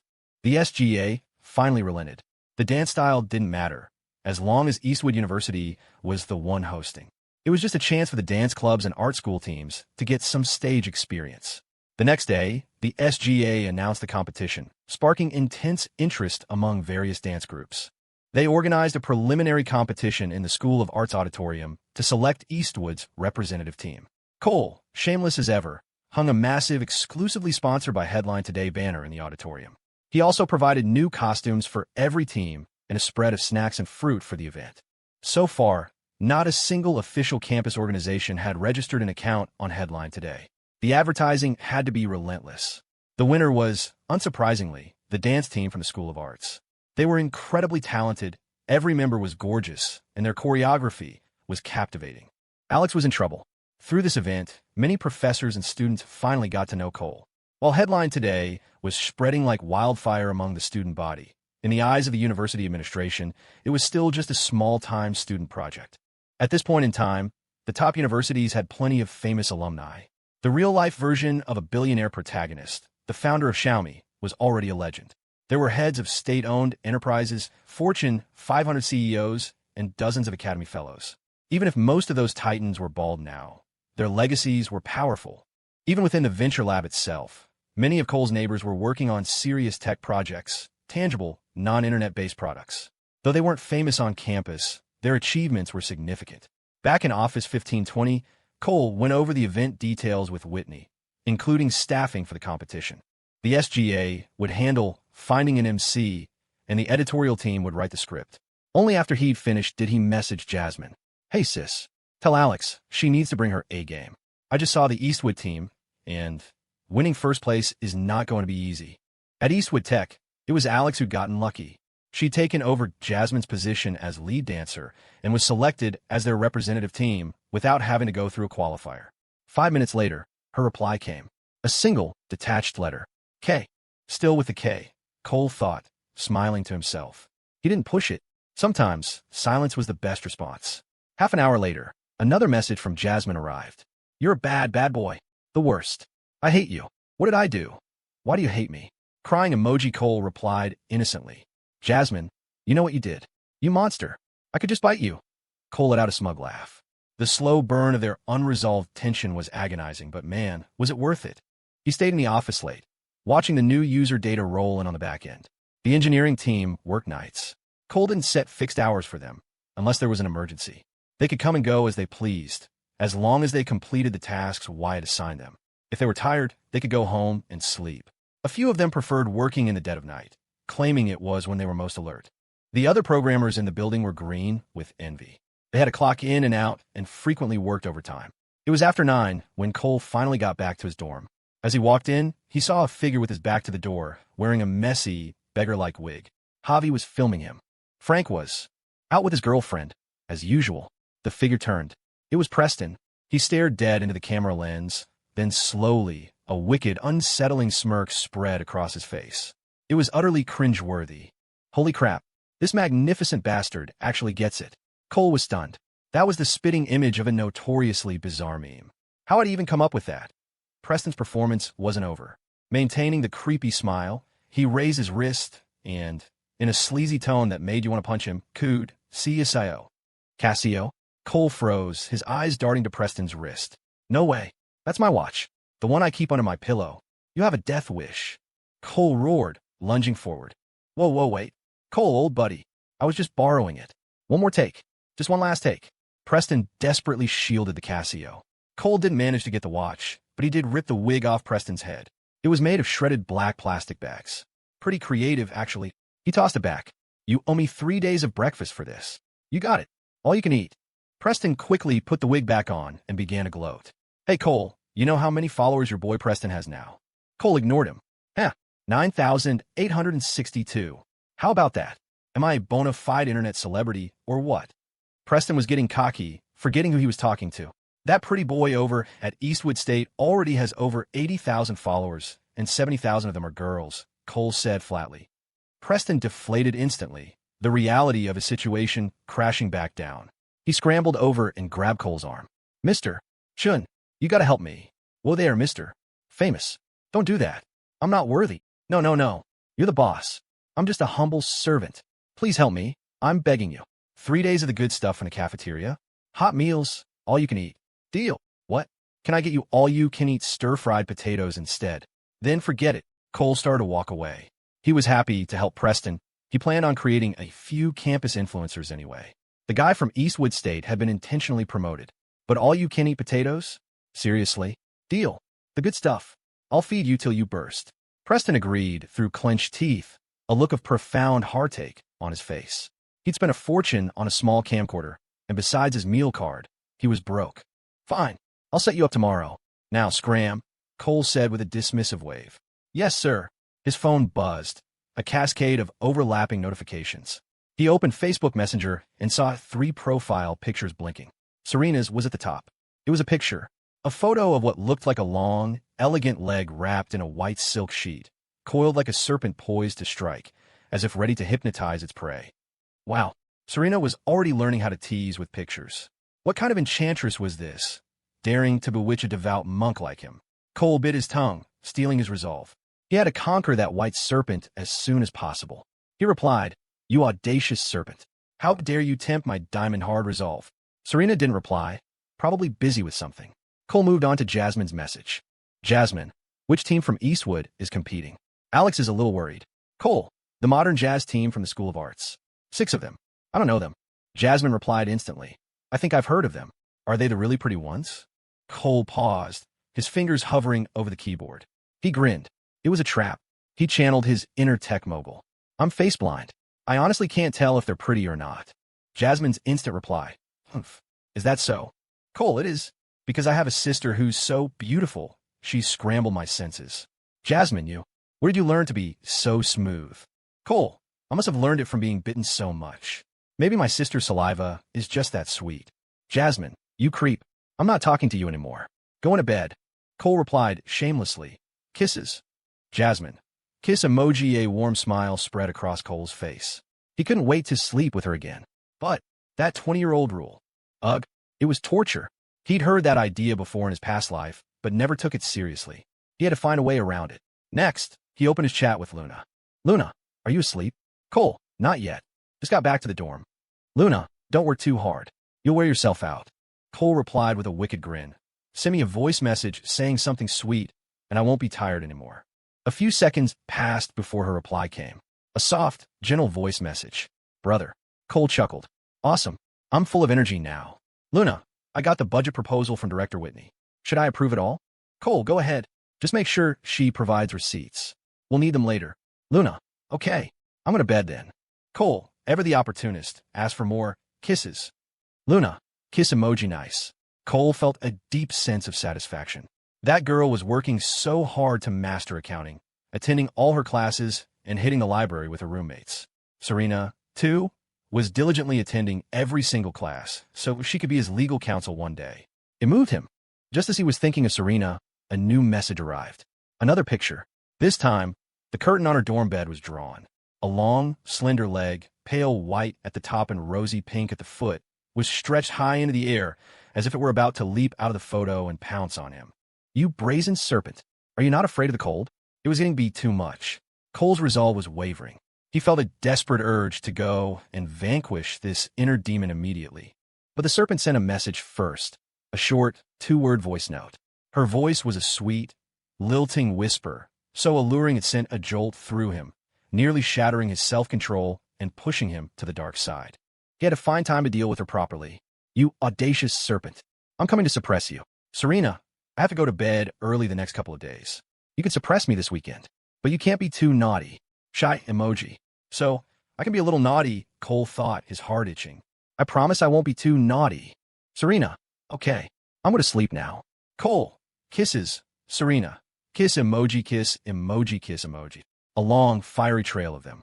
Putting down his phone, Cole felt an overwhelming sense of contentment. But then, a flicker of conflict crossed his eyes. Without him realizing it, these 3 figures had gradually filled the emptiness and loneliness inside him. He'd recently forgotten to even look at other girls. The thought hadn't even crossed his mind. For a seasoned player like him, this was extremely dangerous. He had put himself on a tightrope of what felt suspiciously like monogamy, even if it was split 3 ways. A true player should be completely free, unconstrained, with a permanent damage immunity buff. And yet, something deep inside him had been irrevocably altered. He tried to warn himself, but it was no use. Thinking of this, Cole took a deep breath. If fate allowed it, he would do whatever it took to build a big, loving family. But it had to be a 2-way street. He would never force it. That would be meaningless. He would just work toward that goal. But he also had to be mentally prepared for the worst. That was a player's essential emergency parachute. The next morning, Cole devoured 4 massive meat buns for breakfast, courtesy of the future internet celebrity, Preston. After arriving at the office, he had the back-end team give Preston's video a subtle promotional boost. The clip was genuinely hilarious. Anyone unfamiliar with Preston would burst out laughing. Preston had really committed, sacrificing his rich kid persona for internet fame. But only Cole knew that Preston's father had made the right choice for him. In the future, every traditional industry would be battered and bruised, but the influencer economy would only grow stronger, powerful enough to rival and even surpass mainstream celebrities. Mr. Chun, come take a look at what I wrote. Fiona, the head of the editorial department, called out, her expression full of anticipation. Cole walked over. It was a serialized story. At his request, the engineering team had added a dedicated fiction section to the site's recommendation feed. If a user frequently clicked on fiction tags, their homepage would gradually feature more serialized stories. Fiona had started her own short story. This time it wasn't a stray cat, but a stray dog. A boy and a girl were both feeding the same stray, unbeknownst to each other. One day, they met by chance and started arguing over which of them the dog liked more. Gradually, they developed feelings for each other. It was a sweet, straightforward romance. So, what do you think, Mr. Chun? Fiona was clearly hoping for praise. But Cole's expression didn't change. In terms of writing, Fiona was excellent. She had a masterful grasp of young adult prose. Her pen name, Serene Poetess, reflected her style. Fiona, do you want to become a star author? Or is this just a hobby? Mr. Chun, is there a difference? Can I become a star author, even if it's a hobby? The difference is huge. If it's a hobby, you can write whatever you want. To be a star, you need results, and the best proof of that is revenue. Do you want revenue? Or do you want to satisfy your creative itch? Cole looked at her with a smile. The short story was actually pretty good. You could feel the sweet romance in every line. Unfortunately, it was too tame. The entire office perked up their ears. The editorial team had been the first to notice the traction the fiction section was getting. A lot of students were writing, and a lot were reading. It was their demographic, and they loved this stuff. And more importantly, the boss was talking about money. Of course, I want revenue, Fiona said after a moment's hesitation. All right, then I'll be blunt. This story is good, but it doesn't hurt enough. Cole's smile was tinged with mystery. Doesn't hurt enough? That's right. It doesn't hurt at all. If you want revenue, you need to make the story inflict intense pain. People in this era weren't under as much pressure as they would be in the future. They were often bored, and pain was a powerful stimulant for their senses. It wasn't like later, when everyone was so beaten down by life that anything too painful would just make them shut down. Mr. Chin, I think I understand, but it's still a bit fuzzy. Could you elaborate? Fiona's eyes were clouded with confusion. Have a rich, overbearing guy, a second male lead, chase the main girl. Have a rich, spoiled girl, a second female lead, chase the main guy. Create a ton of misunderstandings. And at the end, kill them off. Separate them. Leave only the stray dog behind. The staff exchanged stunned glances. Damn, the boss is ruthless. Is that really going to work? Who'll want to read that? Mr. Chun, but when I get flamed for that, if everyone hates it, how will it generate revenue? Fiona's question resonated with everyone in the room. Revenue is based on readership, Cole explained. You need to understand one thing. Separation is the natural state of life. Pain is what makes memories stick. Who cares if you get flamed? What's more important, your pride or the money? Hearing her boss's words, Fiona's expression became conflicted. She stared at her computer screen, lost in thought. A part of her believed him. The success of his clickbait headline strategy was proof. But look at your view count. Is it high? Cole delivered the final blow. No, Fiona admitted painfully. It only had a few dozen views and a couple of comments. It's up to you. You can stick with your gut, or you can try my suggestion. Either way is fine. As long as Fiona did her job as head of editorial, Cole didn't care about the rest. But if she could become a brand in her own right, an IP, it would be a huge boon for Headline Today, driving traffic to the fiction section. You wouldn't screw me over, would you, Mr. Chun? Fiona's heart had already sided with her boss's logic, but her pride was still trying to put up a fight. No promises, Cole said with a shrug. By the end of the day, a certain comedic video on Headline Today was capturing the student body's attention. Though the video quality was compressed, it didn't detract from the effect. The creator's username was Preston Needs Hugs. The bird's nest hair, the slow, creepy smile, and that sleazy line, CSIO. The video had reached an astonishing 100,000 plus views with thousands of comments. Someone drop his dorm address. I have an overwhelming urge to hit him with a brick. This is hilarious. Take my like. I can't be the only one suffering. Upvoted, save for later. The account's follower count had already surpassed 20,000 and was still climbing. Comedy really was a shortcut to fame, Cole mused. He had considered it himself in his past life, but he'd been carrying too much pain, his heart as heavy as a stone. It was almost dinner time. Just as he was about to go freeload off Preston's meal card, his phone rang. It was Yvonne, the head of the promotions team. Mr. Chun, there's a storefront over at Eastwood Teachers College that fits your description. Do you want to come take a look? Yeah. Which gate? I'm on my way. Forgetting all about dinner, Cole immediately headed off campus. The Tea Alchemist needed to expand, but only if the location was right. He'd had Yvonne and her promotions team keep an eye out for him. He hailed a scooter taxi. It was faster than a car and avoided traffic, but it was freezing. Eastwood University was a good distance from ETC, and halfway there, he regretted his decision. His face felt like it was turning into a block of ice. The only upside was that it gave him a look of steely determination. Winter nights came early. By the time he reached the east gate of Eastwood Teachers College, dusk had already fallen. Yvonne was standing by the road, easy to spot. Perhaps it was the nature of her job, managing a dozen promoters, but she carried herself with a newfound confidence and grace. She wore a beige overcoat, matching ankle boots, and a black scarf, giving her a chic and elegant look. Already a natural beauty, her stylish outfit gave her the aura of a campus goddess. She was attracting plenty of glances from the guys at ETC, but no one dared approach her. Her presence was too intimidating. Cole, by contrast, was dressed all in black, a black down jacket and a black cashmere sweater, all picked out by Jasmine. Yvonne, he called out from a distance. Yvonne heard him, and her eyes lit up, hurrying over. Mr. Chun, you haven't eaten yet, have you? Why don't we grab dinner first? Let's check out the place first, then we'll eat. My treat. The storefront was all he could think about. He needed to get a sense of the situation before he could relax.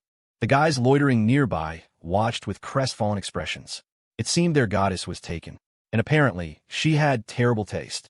If Cole knew what they were thinking, he probably would have spat in their direction. The two of them walked down Capard Lane. It's a spicy noodle and hot pot place, run by a husband and wife, Yvonne explained. About 160 square feet, right at the entrance to the street. Such a prime location? Are they really likely to sell? I've eaten there twice. You could tell the couple has a lot of issues. They argue constantly. The shop was called Lou's Spicy Noodle. The name was uninspired, and compared to the surrounding businesses, its traffic was mediocre at best. Inside, a man and a woman, both in their early 30s, wore sour expressions. As Cole and Yvonne stood in front of the food display, no one bothered to greet them. Yvonne, let's just get a little something here, and then we'll go eat somewhere else, Cole said. Okay, Mr. Chun. They casually picked a few items and put them in a basket, mostly to stall for time and observe. The male owner glanced at the basket and said coldly, $15. Pay first. If Cole hadn't been there with a purpose, he would have walked out immediately. No wonder business was slow. Who wanted to deal with that kind of attitude? But for Cole, this was a good thing. Hey, man, he said, try to strike up a conversation to gauge their mood. Which bubble tea place around here is the best? Neither the owner nor his wife responded. Good. Very good. Excellent, Cole thought, applauding internally. While they waited for their food, he scanned the area. He'd never been here in his past life. It was clear that Capard Lane had a huge amount of foot traffic, mostly female students. He'd heard that ETC's student body was 70% female. This place was a gold mine for a bubble tea shop. Beside him, Yvonne secretly watched her boss, a flicker of disappointment in her eyes. She had dressed up specifically for this, and timed her call for the evening, all in the hopes of having dinner with him. After working with him for a while, she'd gotten to know him better, and the more she knew, the more she liked him. This Mr. Chun didn't try to act cool, nor did he show off any particular talents. His looks and presence were undeniable, but it was his calm and collected way of handling things that she found inexplicably charming. He was generous with his own people, but frugal with himself, never indulging in extravagance. Logically, with a startup and a bubble tea shop, he had to have money. Most guys his age with any kind of cash wouldn't hesitate to flaunt it, but he acted like it was no big deal. Though Yvonne tried to suppress it, she couldn't help but feel a powerful curiosity, and maybe something more. But she didn't dare show it. The company's COO and CFO were both top-tier campus beauties. She didn't have the confidence to compete. All she could do was try to get a little closer. What if he liked her type? Just maybe. But since they had arrived, her boss hadn't paid any attention to her outfit or her figure. He hadn't even glanced at the V-neck sweater she'd deliberately worn under her scarf to accentuate her fair skin. She felt a wave of deflation. As they were chatting, two men and two women approached from the end of the street. One was an elegant middle-aged man, followed by a younger man in his 30s carrying a briefcase. The other two were young women. The girl holding the middle-aged man's arm was as beautiful as an elf, her expression serene and well-behaved. "Dad, Eastwood University is so much nicer. Why do we have to come here?" The man chuckled. "I have to visit an old mentor at the retirement community nearby. You'll just have to make the trip this one time." "What's wrong? You don't want to—" "Oh, so that's why. I thought you just didn't want to come find me at Eastwood," the girl said, relieved. "How could I dare?" "Dad, I want to talk to you about something," the girl said, biting her lip. "What is it?" "You're not." A bad feeling crept over the man. "I don't want to take the civil service exam, Dad," the girl said, mustering her courage. Why not?" The man relaxed. He'd been expecting something worse. "I just don't want to," the girl said, her gaze wandering aimlessly. Suddenly, her eyes froze. Her line of sight landed on a spicy noodle shop. Standing in front of it were a man and a woman. The guy was tall and slender, the girl graceful. Even though it was their backs, they looked so familiar. Just then, the guy turned his head. Their eyes met, and both of them froze. "Serena? What is she doing here?" Cole was completely baffled. The girl next to her was her roommate, the one he'd seen on the track field. He watched as Serena's expression shifted from shock to confusion to a heart-wrenching sorrow. "Oh crap, this is a huge misunderstanding." Cole's mind raced. He knew the middle-aged man was very likely Serena's father, and he had no choice but to walk over and face the music. He had to explain. If he didn't do it right here, right now, he'd never be able to clear this up. Serena lowered her gaze and said to her father, "Dad, I'll take the civil service exam." "I was just kidding. How dare you, Cole-chun?" she screamed internally. "You're out on a date with another girl, eating at a spicy noodle shop. You've only ever had that with me once, and now you're with someone else. Aren't you going to come and explain yourself? Hurry up. Come here, Cole." She was a mess of jealousy and anger, so upset she could barely hold back her tears. Zoe, standing beside her, had also spotted Cole. A single thought crossed her mind. "See? I told you. You can't trust a guy like that. It's about time Serena saw him for who he really is." "Well, I'm glad you didn't say that to your mother," David Shin said with a laugh.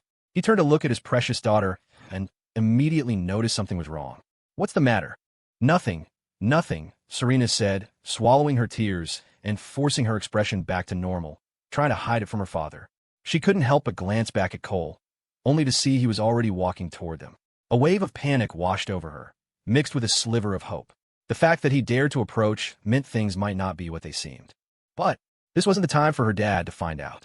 What was she going to do? David Shun also noticed the approaching pair.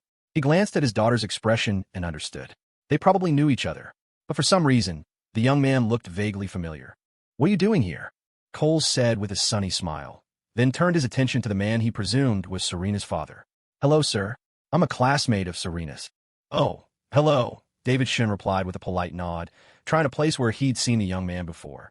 He met so many people that he couldn't remember most of them. "My dad is in Rockford on business, so I came to see him," Serena explained, her mind sharp as a tack. She could already tell from Cole's relaxed demeanor that he was innocent. But that other girl's gaze seemed a little off. She'd wait and see how Cole introduced her. "Hello, sir. What a coincidence," Cole said, careful to keep his expression neutral. "I'm here to look at a storefront. Serena, let me introduce you. This is the director of our promotions department at Headline Today, Yvonne." He had heard Serena's family was influential, and he didn't want to show his hand until he knew the score. Serena had never talked about her family, and knowing her, it was likely a sensitive topic. It was best not to cause her any trouble. "And this," Cole said, turning to Yvonne, "is Serena Shun, the future legal counsel for Headline Today." He was really saying it for her father's benefit.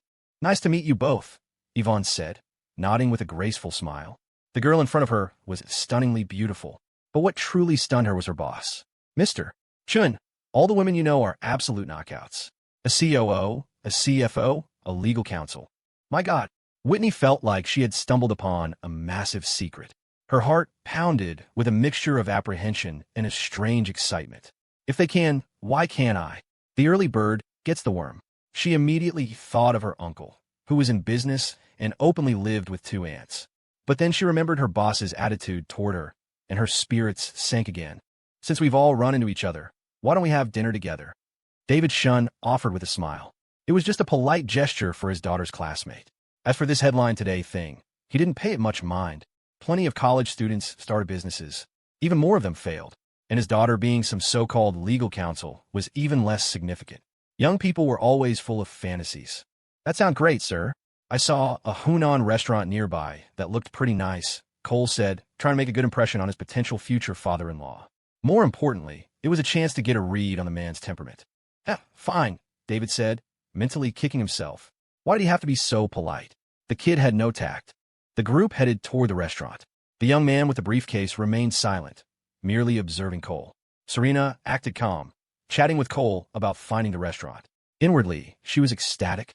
So, it wasn't what I thought. Oh, Cole, you're the best. Tonight, even if you're very, very bad.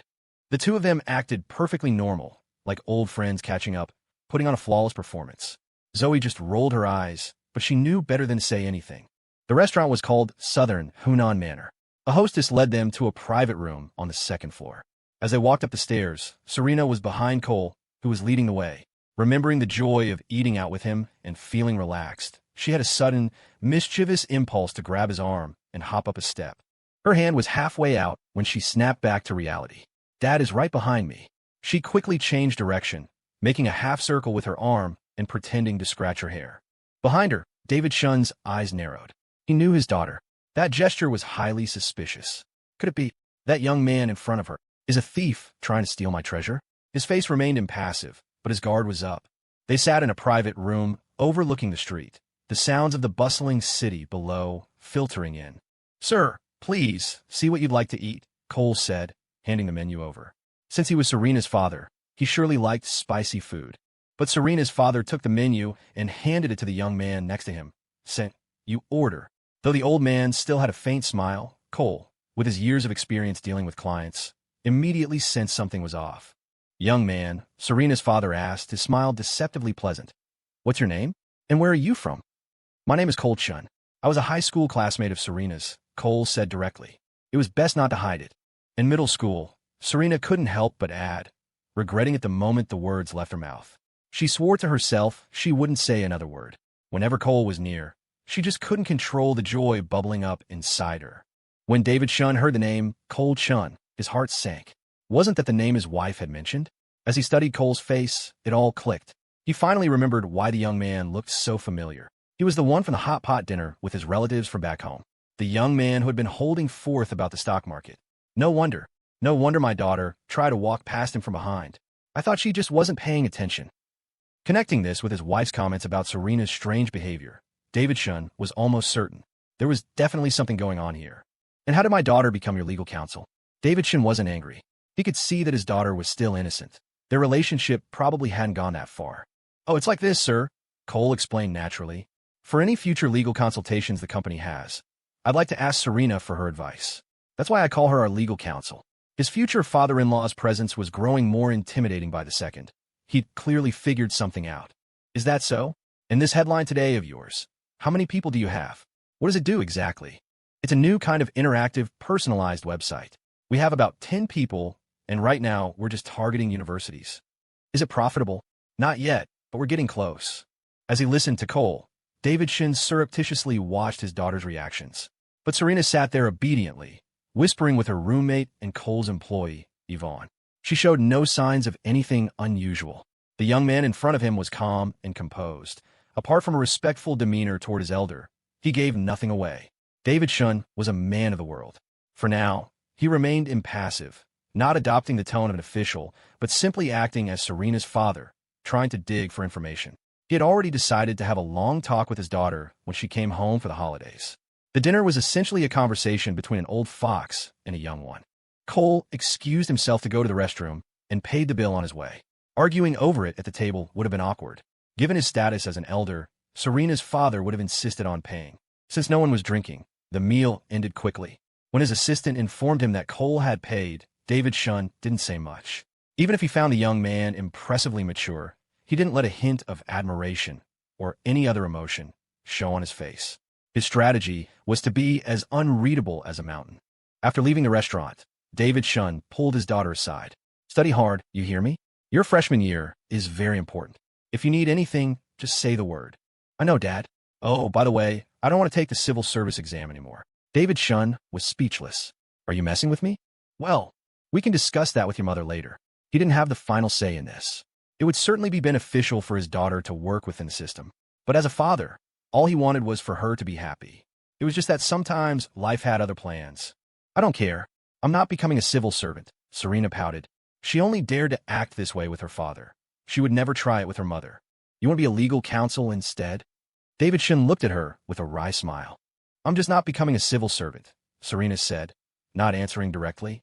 But in her father's mind, she had already given him the answer. He couldn't help but shoot a meaningful glance in Cole's direction. After a few more words, he said his goodbyes to the three young people and left with his assistant. He had important business to attend to. Rushing things with his daughter wouldn't help. He'd have to wait for the holidays. Yvonne, you can head home and get some rest. Thanks for your hard work today, Cole said, giving her a look. It wasn't just a signal to leave. It meant, you know what to say and what not to say. Yvonne's heart filled with resentment. When you need me, it's Yvonne. When you don't, it's more formal. But what could she do? He was the one paying her generous salary. It was a good wage, but it came with a non-disclosure agreement. Okay, Mr. Chun, I'll see you tomorrow. Meanwhile, Serena turned to Zoe. Zoe, you should head back to campus. I have something to talk to Cole about. I'll call you a cab. All right. Be careful, Zoe said with a sigh. She was a smart girl. After meeting her roommate's father, she was even more certain that her family was not ordinary. She was determined to hold onto this connection, which meant going along with whatever Serena wanted. Once Zoe's taxi had disappeared, Serena turned to Cole, holding out her hands like a child, bouncing on the balls of her feet. Cole, my hands are cold. Come here, then. Let me warm up my legal counsel, Cole said with a grin, opening his unzipped down jacket. Serena immediately dove in, wrapping her arms tightly around his waist and burying herself in his embrace. Cole closed the jacket around her, creating a puffy cocoon. To anyone else, it just looked like a bulky jacket. No one would know it concealed a celestial treasure.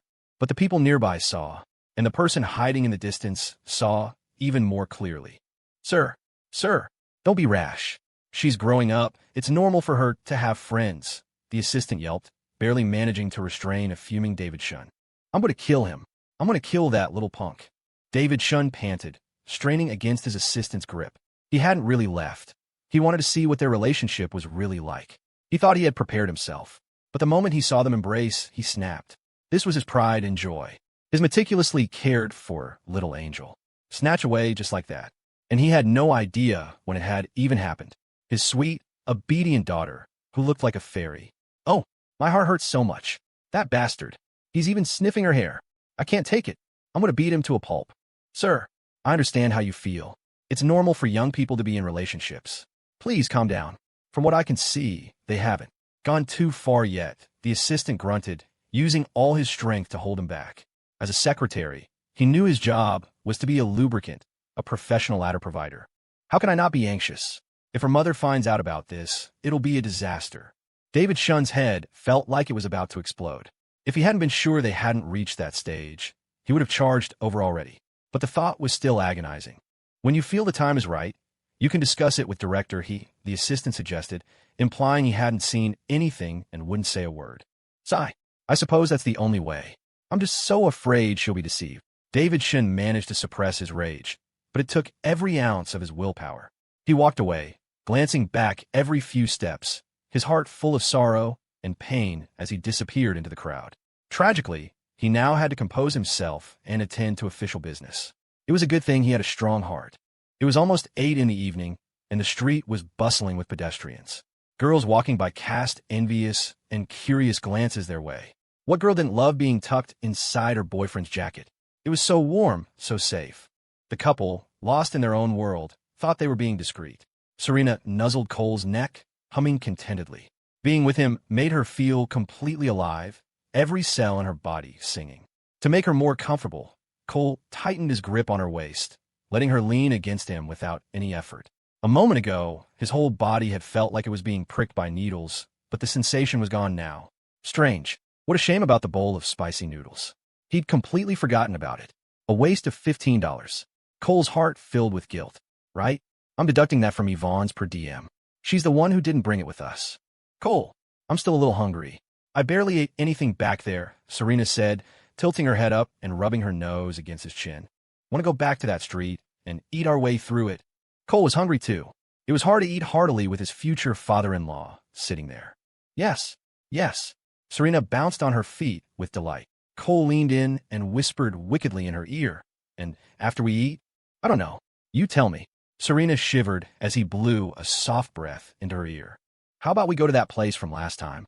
Cole the villain was up to no good. Serena immediately buried her face in his chest, the tips of her ears turning crimson.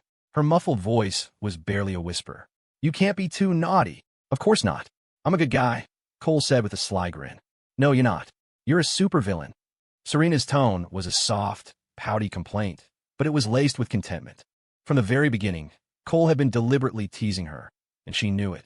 She saw everything with perfect clarity. After being classmates for so many years, she knew him well.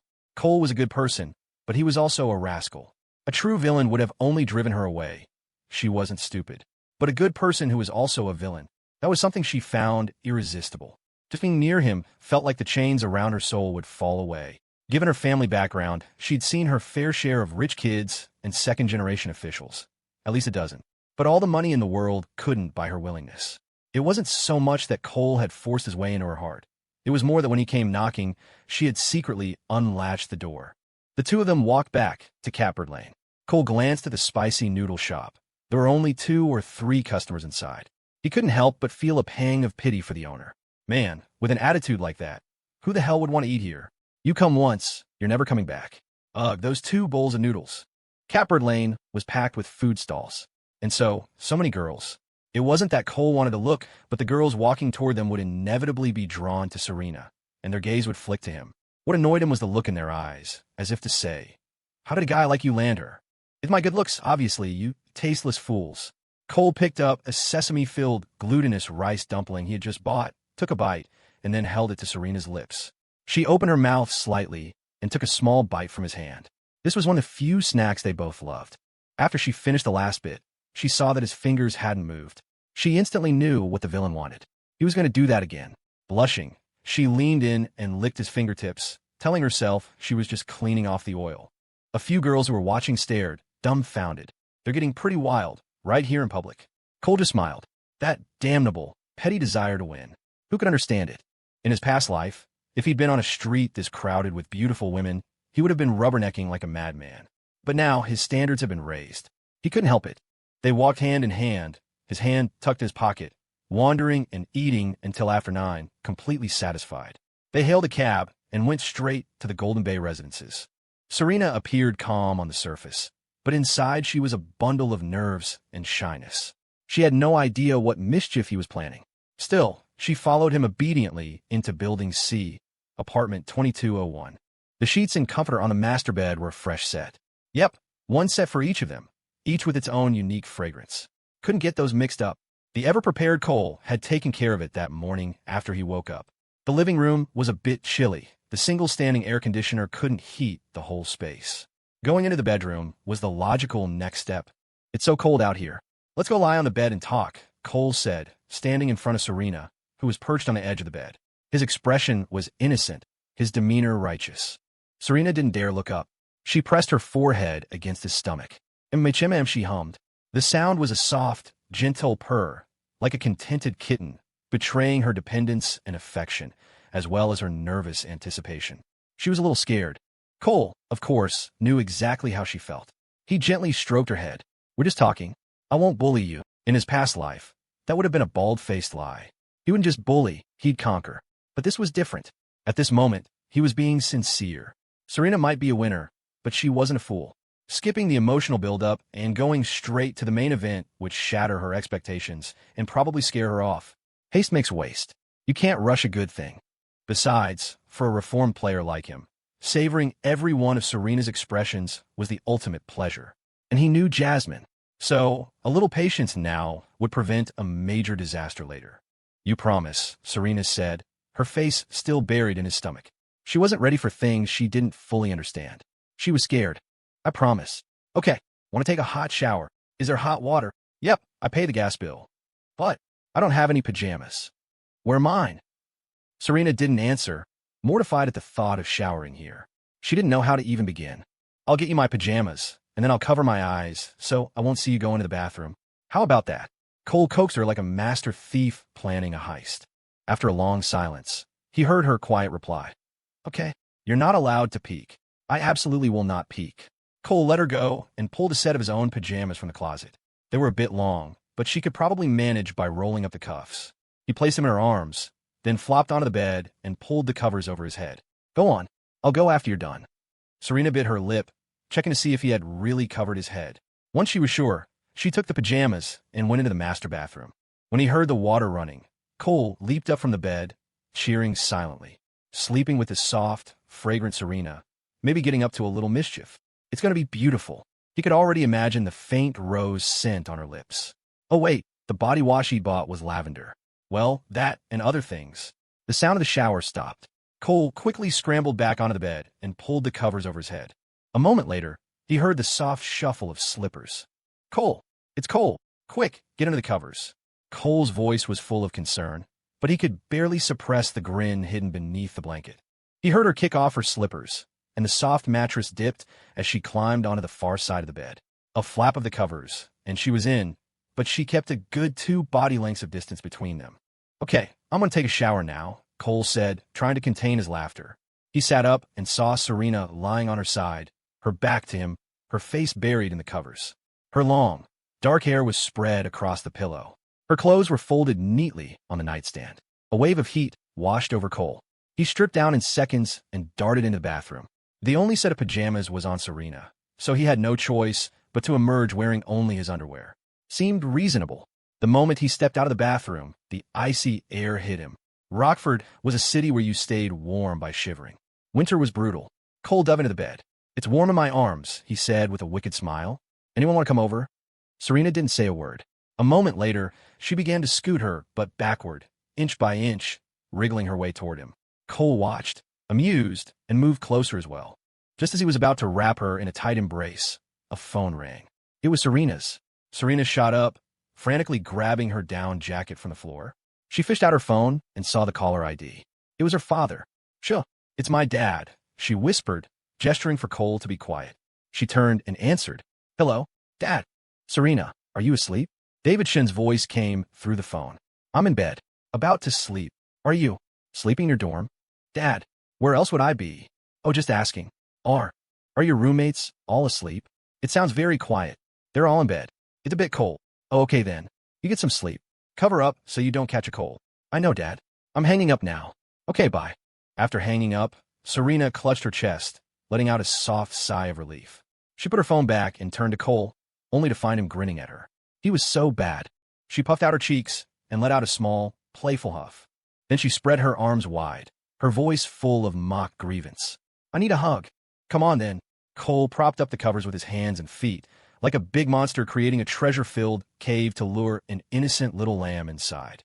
The little lamb saw that he was shirtless, and her cheeks immediately flushed red. But she dove into the cave without hesitation, resting her head on the monster's arm and hugging him tightly. At first she was shy, but after taking a few breaths of his scent, she began to nuzzle against his chest, her earlier tension melting away. Cole, I'm a little cold, still cold. Cole wrapped his arms around her back, pulling her into the warmth of his embrace. Not anymore. The little lamb hummed contentedly. A moment later, she mumbled, You're on my hair. Oh, sorry. Cole helped her adjust. The bedroom was well insulated. At least Cole thought so.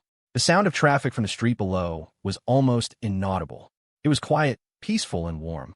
Ancient poets used to compare a young woman's skin to silk, and they were right. Serena loved having her back rubbed, and she soon found herself lost in the sensation, occasionally pouting and planting soft, secret kisses on his chest. The temperature under the covers quickly rose until it was almost unbearable. Is it getting a little hot in here? Cole was up to no good again. A little, Serena replied, oblivious to his intentions. These pajamas are pretty thick. It's not good to sleep when you're too hot. The villain's true intentions were finally revealed. Serena didn't say anything. She understood. Her heart started to pound. Having her back rubbed was one thing, but not wearing pajamas was another. He would see everything, even though she'd still have her cartoon bear underwear on. But what if she wanted to take them off? She really wanted to be skin to skin with him. Seeing her hesitation, Cole's hand started moving on its own, quietly but brazenly. Serena's breathing quickened. "You can't bully me," she said, her voice trembling. "You promised." I'm a man of my word," Cole said, thinking to himself that was bullying. This other stuff didn't count. "Close your eyes. Don't look." "Okay, I won't look." Cole really did close his eyes. Serena tilted her head to check, and seeing that his eyes were truly closed, she watched him intently. But she didn't stop his hands as they unfastened the buttons. When the last button was undone, she bit her lower lip and shrugged out of the pajama top. Without its protection, her whole body trembled slightly. Then she heard the man with his eyes closed push his luck even further. "The pants are really thick, too." "Wah." "No." Serena clutched her chest and wiggled in protest. "You won't sleep well if you're too hot. I told you I wouldn't bully you. Trust me." Cole continued his benevolent seduction. "MMHMM.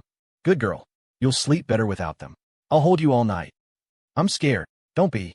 I promised." Serena was silent for a moment before she finally whispered, "Then you better not break your promise."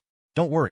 After a bit of rustling, Serena, now protected only by her cartoon bear underwear, shivered slightly. She peeked at Cole and saw his eyes were still closed, which calmed her a little. The feeling of skin on skin was a world away from having clothes between them. The slightest touch of his leg sent her heart racing. It was only when Cole started rubbing her back again that she gradually relaxed, from a small touch to a larger patch, until her entire body was pressed against his, reveling in the comfort of his touch. "Just hold me like this, and don't you dare open your eyes." "All right, I promise I won't look," Cole said with an inward smirk. Through his barely open eyelids, he could see her expression perfectly. The lights were still on. "Cole, I'll be able to help you when I'm a sophomore." "I can't right now. There's still so much I don't know," Serena said suddenly, bringing up her role as legal counsel. She desperately wanted to be able to help him, but she knew that studying law required a lot of time and foundational knowledge. "There's no rush. The company is just starting out. You'll become more and more important as we grow, so you have plenty of time." Having Serena on board in the future would protect him from getting scammed on contracts, but he wouldn't pressure her. It would happen when it was meant to happen. "Cole, you're so good to me," Serena said, overcome with emotion. She buried her face in his chest and took a deep breath of his scent. She loved it. "Heh, you got great taste. You're so vain. I've got even better things." "Where?" "Right here." You jerk." The two of them began to play fight under the covers, Serena's giggles mixing with Cole's mischievous chuckles. Time slipped by as their souls connected. Serena completely relaxed, occasionally wiggling to find a more comfortable position. She couldn't stop the hand that was roaming up and down her back, and she didn't want to. Outside, the cold wind howled. Inside, the room was warm with affection. The blush on Serena's face spread down to her neck. She pretended not to notice the Nokia pressing against her. But just then, her phone rang again, startling her so badly she jumped. She scrambled out from under the covers, grabbed her phone, and her face went pale. She shot a look at Cole and gestured frantically. "Chill, it's my mom." Forgetting the cold, she sat up and answered the phone. "Hello, Mom, what's wrong?" she asked, trying her best to sound calm while keeping her voice low. "Serena, what are you doing?" Her mother, Helen's, voice sounded normal, as if it were just a casual question. But Serena knew. Her mother rarely called this late. Something was off. Cole quickly grabbed the covers and wrapped them around Serena, not even bothering to cover himself. Serena gave him a sweet smile and pulled him under the blanket with her. "I'm sleeping, Mom. Is it cold in your dorm?" "No, I'm in bed." "Are your roommates all asleep?" "They are. We have an 8 a.m. class tomorrow, so we all went to bed early," Serena said, glancing at Cole. Her roommate was here, just of a different gender. Cole blinked at her. Serena fought back a smile, pressing her lips together. But her mother's next words sent a shockwave through her. "That roommate you're close with put her on the phone." Serena's heart leaped into her throat. What is going on today? Did Dad say something to Mom? She forced herself to remain calm and refused her mother's request. "What? Mom, she's probably asleep. It's not right to wake her up just for this. Why do you need to talk to her?" She had to stand her ground now and even turn the question back on her mother. As much as she feared her mother's sternness, The current situation demanded she protect her position. Oh, she's asleep? Never mind then, don't wake her. Your father mentioned that you were with that cold chum boy today.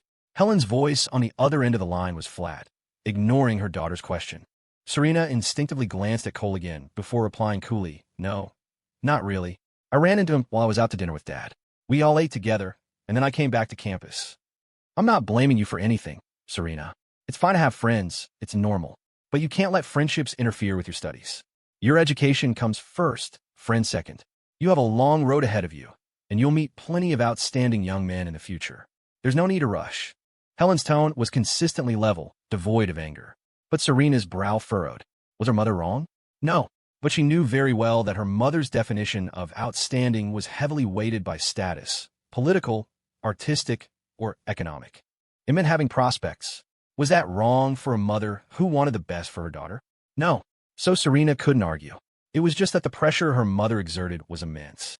In the past, she had habitually obeyed. But now, with her spirit so much freer and happier, she found the pressure suffocating. She was intelligent, and she wanted the man she loved to strive for greatness. But greatness didn't have to mean ruling a region, being world famous, or having endless wealth. As long as he was striving, moving toward a better life, that was enough. But she didn't dare say any of this. It would only lead to more lectures.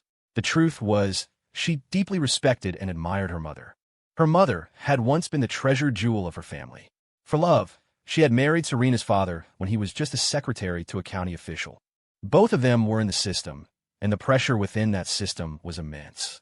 Over time, her mother had changed, placing all her hopes on her daughter. Those hopes were a mountain on Serena's shoulders, pressing down, suffocating her. It felt like every day of her studies was for the sole purpose of fulfilling her mother's dreams. But she could find no reason to object, and she couldn't bear to hurt her mother's feelings. I know, Mom. Don't worry. I'll study hard. This, at least, was not a lie. She had to study hard. She had to become a good legal counsel for her own company. After all, she would figure out the rest later. Good. But don't work yourself too hard, either. It's all about balance. I just don't want you to take the wrong path, sweetheart. Helen's voice seemed to crack for a moment. I understand, Mom. I love you, Serena said, her intuition picking up on the shift. She offered a word of comfort. Okay, go to sleep. After hanging up, Serena's brow remained furrowed as she stared into space. It broke Cole's heart to see her like this. He'd heard most of the conversation with his future mother-in-law. The phone's earpiece had been loud enough. He scooted closer and wrapped her in his arms, gently smoothing the worry from her forehead. Serena turned her head and saw his eyes, filled with love and pain for her. She couldn't hold back any longer. She collapsed into his arms, her shoulders shaking as silent sobs racked her body. Cole felt his chest grow damp with her tears. He held her tighter, pulling the covers around them and stroking her back. He sighed internally. The well-connected Serena had never been arrogant or domineering, which spoke to a good upbringing, but also a strict one. They were clearly very protective of her. Otherwise, the love letter incident would never have happened. He wasn't a rich kid or the son of an official. He couldn't truly understand. But her expression and her answers just now were proof of the immense pressure she was under. Don't worry, Cole murmured. I'll work my ass off to get bigger and stronger. I'll make you proud, and I'll make your parents trust me. This was from the heart. He'd gone through 3 phases with this kind of thinking. As a teenager, he believed it, only to be treated like a joke. After he turned cynical, he thought it was a stupid idea. But now, he felt it was necessary again. If she was willing to meet him halfway, then it was a goal worth having. Building an empire for the woman he loved? That was all the motivation he needed. It was clear his sudden appearance in her life had created a rift between Serena and her mother. He had to see it through to the end. Cole suddenly remembered the short video clips of Serena he'd seen on TikTok in his past life. Her brow was perpetually furrowed in a serious frown, her glasses perched on her nose. She was only 30, but looked like an old professor, with a few strands of gray at her temples. She had a Ph.D. and a high-ranking government position for someone so young. But was she happy then? Serena, curled in his arms, looked up at him, her eyes misty with tears. You just have to do what you want to do. I'll be with you. She continued, money and time are a trade-off. I don't want you to spend all your time making money. We can just live our lives to the fullest. Mom will understand. Look at that. Just look at that. What do you even call that? Cole was stunned. This was a true beacon, a real guiding light. Not the kind of girl who made your face turn pale and your bank account empty every month. No, I still have to make money. The more, the better. And we'll live our lives to the fullest together, Cole said, planting a kiss on her cheek. The less you care about it, the more I'll give you. Then you have to promise me one thing, Serena said, her face tilted up, letting him kiss away her tears. Name it. You can't leave me. You have to take me with you wherever you go. Forever. Her eyes were filled with a desperate longing and a deep dependence. Cole felt it keenly. He continued kissing her as he spoke. I promise. I'll never leave you. I'll always take you with me. Okay. Serena pressed her cheek against his, nuzzling him like a kitten. The interruption had completely extinguished Cole's wicked thoughts. He settled her down, and they fell asleep in each other's arms. His arm, however, was in for a rough night. Serena would only sleep in two positions, either pressed face to face in a tight embrace or sprawled on top of him like a frog. But sleeping on top of him for too long made it hard for both of them to breathe, so Cole had to opt for the first. The next morning, they were up at 6:40. Cole got dressed first, then tucked Serena's clothes under the covers so she could get dressed in the warmth and privacy of the blanket. As the daylight streamed in, her face was perpetually flushed with embarrassment. After she was dressed, Cole the devoted got on his knees and put on her socks and boots for her. Then he stood up and opened his arms with a smile. Serena understood instantly. With a joyful leap, she jumped onto him, wrapping her legs around his waist like an octopus, giggling uncontrollably. Her earlier tension had vanished. Cole held her by her bottom as they went to the bathroom to brush their teeth, fooling around for a while longer. When they got back to Office 1520 at the Venture Lab, Yvonne shot them a strange look. Cole pretended not to notice. Yvonne, he said, later today, I need you to come with me to that spicy noodle shop. Okay, Mr. Chun. He had to move on that storefront, and fast. Whether he could actually get it or not was another question, but he had to try. He couldn't risk the couple having a final, explosive fight and slapping a For Lee sign on the door. If that happened, he'd have zero chance of getting it, or he'd have to pay a fortune. It wasn't worth it. The promotions department was running smoothly now, so Yvonne could spare some time to help him. Her promoters were experienced enough to handle the university campuses on their own. And since Headline Today had established a foothold, they no longer needed to hire temporary staff, which cut down on expenses. Cole spent the morning checking in on the various departments. In the afternoon, he took Yvonne back to Catbird Lane. It was no use going earlier. The shop wouldn't be open. As they approached, they could already hear shouting. A war was breaking out at Lou's Spicy Noodle and Hot Pot, though it wasn't drawing much of a crowd. Most people just cast a curious glance as they passed by. Cole and Yvonne exchanged a look. This is it, Cole thought. We got here just in time. Yvonne was thinking, Mr. Chun, you really know how to manifest things. Not wanting to stare, they bought a bag of roasted chestnuts from a nearby vendor and watched from a distance as they ate. He hadn't gotten a good look last night, but in the daylight, he could see them more clearly. The man was average-looking, with an honest face. The woman was slightly overweight, with fine lines around her eyes, but her skin was fair. We don't make any money, but you act like you're so busy every day. You never even see your kid. The woman spat, sitting on a stool. You see what it's like here every day. Is it my fault? The man shot back from the other side of the small shop, his face grim. So it's my fault? Am I wrong? We're not making money, so you're just wasting your time. The woman glared. You're never wrong. You're always right. And besides, he's not even my kid. I give you money for him. Isn't that enough? What's with that attitude? We're married. You're supposed to give me money. Is there anything I'm not supposed to give you? I work my ass off every day. Have you ever once worried about it? Where were you the day before yesterday? Where could I have been? I went out for a walk. Is that a crime?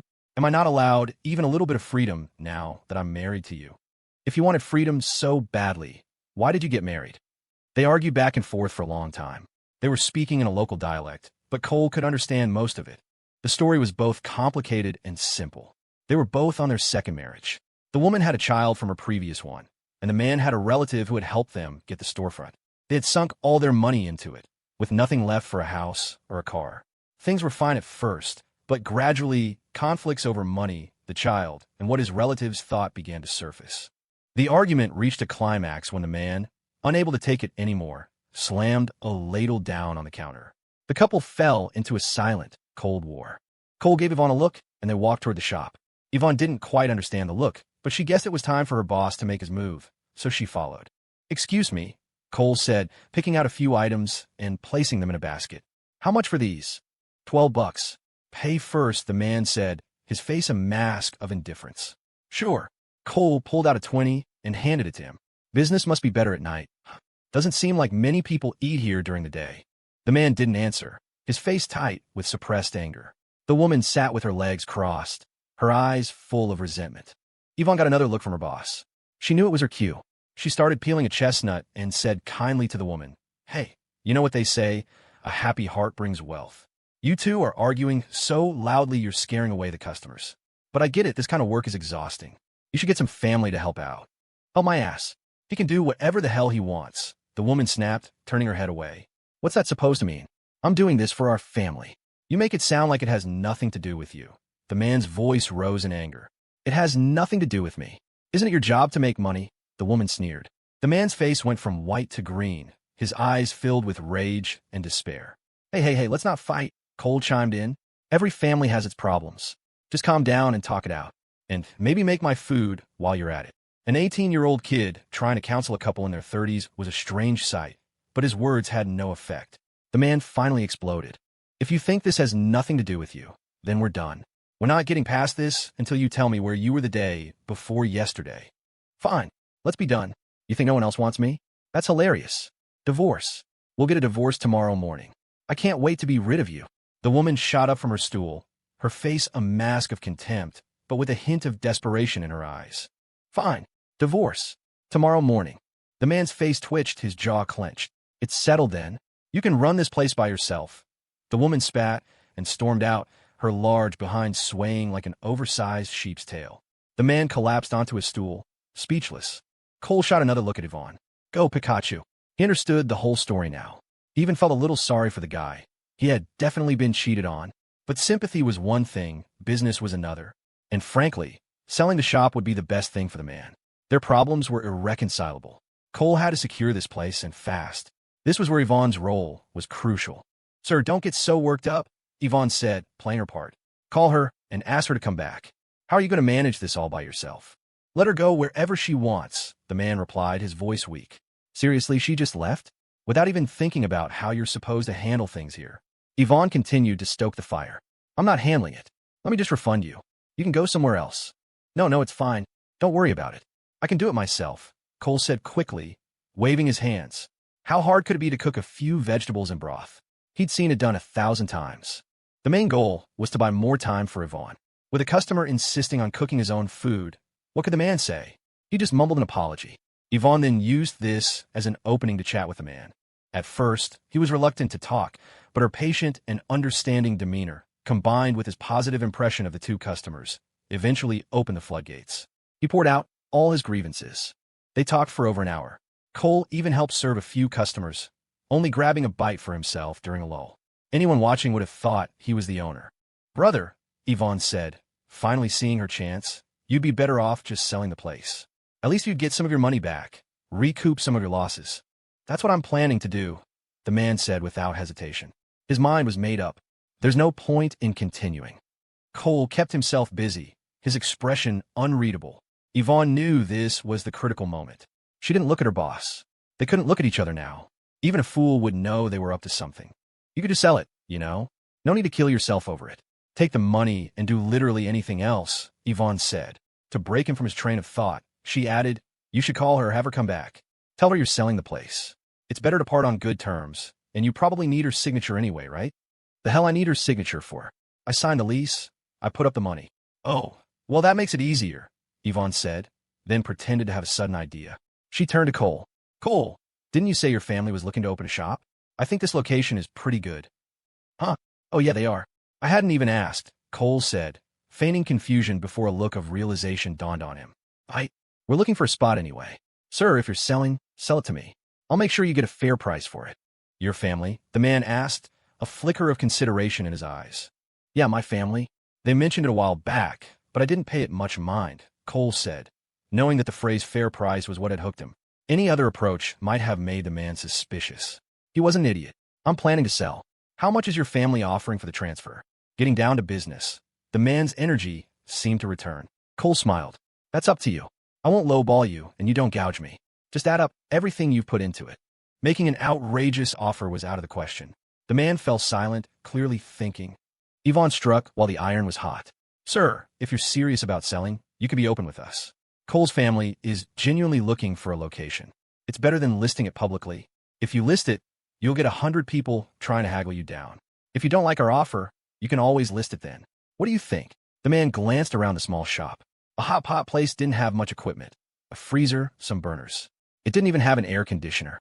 I've still got 6 months of rent paid up at the management office. That has to be part of the deal. Of course, Cole nodded earnestly. Trust me, sir, I'll make sure you don't lose out. If you decide I'm not the right buyer, you can still put up a for sale sign. I'm sure you'll get plenty of interest. If this were a normal business closure, the owner would want as many potential buyers as possible. But for this guy, Cole was betting he didn't want the hassle of endless negotiations. He was already stressed out. A quick, clean deal would be a relief. Yvonne chimed in again. Sir, if you're thinking about not getting a divorce, then there's no need to sell. Call her. Tell her to come back and run the business. Letting it sit empty isn't a solution. I mean, look, my classmate is already helping you out. Her unspoken point hung in the air. And if you're really ready to cut your losses and move on, then selling to my classmate is the easiest, most painless way out. Silence fell over the shop. Cool, and Yvonne said no more. There were no customers. After several long minutes, the man seemed to make up his mind. I want $8,000 for the business assets and equipment, and you'll have to cover the rent I've already paid. If you can accept that, the place is yours. Sir, let me just make a quick call, Cole said, pulling out his phone. He walked outside, pretending to talk to his family. He was fine with the price. He wasn't getting a steal, but it wasn't a rip-off either. You couldn't expect to win every negotiation. Inside, Yvonne offered a comforting word to the man. You've really been through a lot. Just blinded by wishful thinking, he sighed. Don't you kids make the same mistake. You're still young, sir. You got plenty of opportunities. You'll definitely meet a good woman, Yvonne said, sneaking a glance at her boss outside. She wished she could be the one to blind him with wishful thinking, but he wasn't biting. She feigned casual curiosity. Is the transfer process complicated? My classmate has never done this before. It's not. My uncle's cousin works at the property management office. I wouldn't have even gotten this spot without him. Ugh, who knew it would turn out like this? You've had it tough, sir. After a few more minutes of the man venting, his mood had improved considerably. Cole finished his call and came back inside. Sir, my family gave the okay. They said I can handle it. If you're ready, we can get the paperwork done now. I don't really know the process, so I'd appreciate it if you could walk me through it. Now that the moment was here, the man showed a flicker of hesitation. It was a normal reaction, one Cole understood completely, which was why he needed Yvonne. Sir, if you can make this decision on your own, let's do it now. If you need your wife to be here, you might as well just keep the shop open. Maybe she'll come to appreciate you later. As a marketing pro, Yvonne knew how to twist the knife. Would his wife appreciate him? If it was a first marriage, a first love, maybe there'd be lingering affection. But a second marriage that had already soured this badly. As expected, the man's face hardened. No need for that, he said decisively. Let's get it done. I don't have time for this stuff. I never wanted to run a damn noodle shop in the first place. For a split second, a look of resentment flashed in his eyes, the bitterness of effort unrewarded. After helping the man lock up, the three of them headed for the management office, with Yvonne keeping the man engaged in conversation the whole way. Cole had been worried he didn't bring the original lease, but the man waved it off. Don't need it. The new lease will just state that the old one is void. The management office only cares about collecting rent. Besides, my relative is there. It's no problem. The last thing the man wanted was to go back to his empty apartment. They arrived at the management office, a single-story block building, and his relative was indeed there. After hearing the story, the man, who was in his 50s, rolled his eyes. The whole family told you she wasn't right for you, and you didn't listen. Well, it's not too late to wake up. Get it done, get it done. Get the divorce, open a convenience store or something. The shop owner just sighed. The older man squinted at Cole. Your family approved this? This ain't a joke, son. We're talking thousands of dollars. Don't want them coming back here blaming us. Cole nodded respectfully. Don't worry, sir. My family trusts my judgment. What I say goes. Besides, I'm an adult. I take responsibility for my actions. Signing the new lease was quick. The rent was based on a rate of about $14 per square foot per year, for a space of 168 SQ. FD. The lease still had 8 years left. The original owner had been optimistic, signing a 10-year term. The old lease was officially voided. Kid, you make sure you're up to code on fire safety. That's the most important thing, the older man advised. You got it, sir. I'll be on top of it. Also, the man added, getting to his real point, any of that equipment you don't want, you can sell to me. I'll give you a decent price. Old fox, Cole thought with a smile. It didn't matter. Selling the secondhand equipment would be a hassle anyway, and the freezer wasn't right for a tea shop. He immediately went to a nearby bank and transferred the money to the man, stopping on the way back to pick up a nice bottle of Maker's Mark for the old man at the management office. After a show of polite refusal, the man accepted it with a grudging smile, though the delight in his eyes said, "This kid's got a future. He knows how things work." It was a necessary expense. Cole knew how important it was to have the property manager on your side. As long as they were happy, nobody could cause trouble for his shop here. Back at the shop, they did a final handover. The man left without a single backward glance. "So, Mr. Chun," Yvonne said, beaming, "how did I do?" "Absolutely perfect. Come on, dinner's on me tonight." "Whatever you want," Cole said, feeling magnanimous. This new head of marketing was a perfect fit. He immediately called Mr. Huang, the contractor, and told him to start work as soon as possible. Then he waited at the new shop, calling a locksmith to change the locks. By the time a cheerful Mr. Huang arrived and received the new key, it was already 5 in the afternoon, the sky growing dim. Time for a reward. Yvonne didn't like spicy food, so to accommodate his star employee, they found a seafood restaurant. The seafood in a landlocked city like Rockford was nothing special, but Yvonne was ecstatic. A one-on-one dinner with Mr. Chun was a rare opportunity. As they ate, her gaze started to take on a different, more intense quality. If only we could go see a movie after this, she thought. She was 100 times curious and 1,000 times impressed by her boss. The fact that 3 of the most beautiful girls on campus worked for him wrapped him in an aura of mystery. And on top of that, he was just genuinely handsome. But she could also sense a distance he maintained. Cole was, of course, fully aware of the extra attention from his marketing head. He saw the fiery look in her eyes, but didn't acknowledge it, didn't meet it. The old Cole would have jumped at the chance. But things were different now. He already had 3 plates spinning. He had no business looking at what else was on the buffet. Even if he said yes, his own body would protest. Juggling his 3 goddesses was already going to drain him completely. Who had the energy for more? He had even started consciously working out, not for a six-pack, but for long-term stamina. A good general always secures his supply lines before the battle. Yvonne was smart and sharp-witted, with a fiery personality. She was a valuable subordinate worth developing. By the end of the meal, Yvonne's heart was full of unspoken disappointment. Mr. Chun hadn't made a single move. Not one. He did, however, give her another bonus as a reward for helping secure the new location. It was infuriating, and yet, it only made her more attracted to him, more challenged. A man like that had substance. The next morning, Cole posted a job opening on Headline Today. Taping a flyer to the shop security gate was pointless. Someone would just rip it down. He was hiring 4 people for the new Catbird Lane location by Eastwood Teachers College, with training to be conducted at the original Eastwood University shop. Catbird Lane had heavy foot traffic, especially with all the students from the women's college, so a 3-person rotating shift wouldn't be enough. The new shop will be called the ETC branch. He'd pick a manager from the existing staff. If no one wanted to commute, he'd have to train someone new.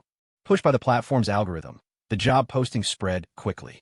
Since the Tea Alchemist had started advertising on Headline Today, its brand recognition had soared. The limited number of locations meant he was leaving a lot of money on the table from students at other universities. It was painful to think about. Still, sales at the original shop and the Eastwood Tech branch had seen a significant boost. It took 2 days to fill the positions. When he was in charge of the interviews, Cole had bigger plans for Wendy. With another store opening, he needed a supervisor. He had already tasked her with managing relationships with their suppliers, with a corresponding pay raise, of course. Luna was in charge of finance. Afraid of forgetting things, Cole started carrying a small notebook. He should probably get a secretary, but he figured it was still too early for that. Mr. Huang was familiar with the new shop's renovation. It was a small space, and Cole only had to explain the layout once. Cole then found Whitney Yuan in the marketing department to check on the progress of the dance competition. Everything was on schedule.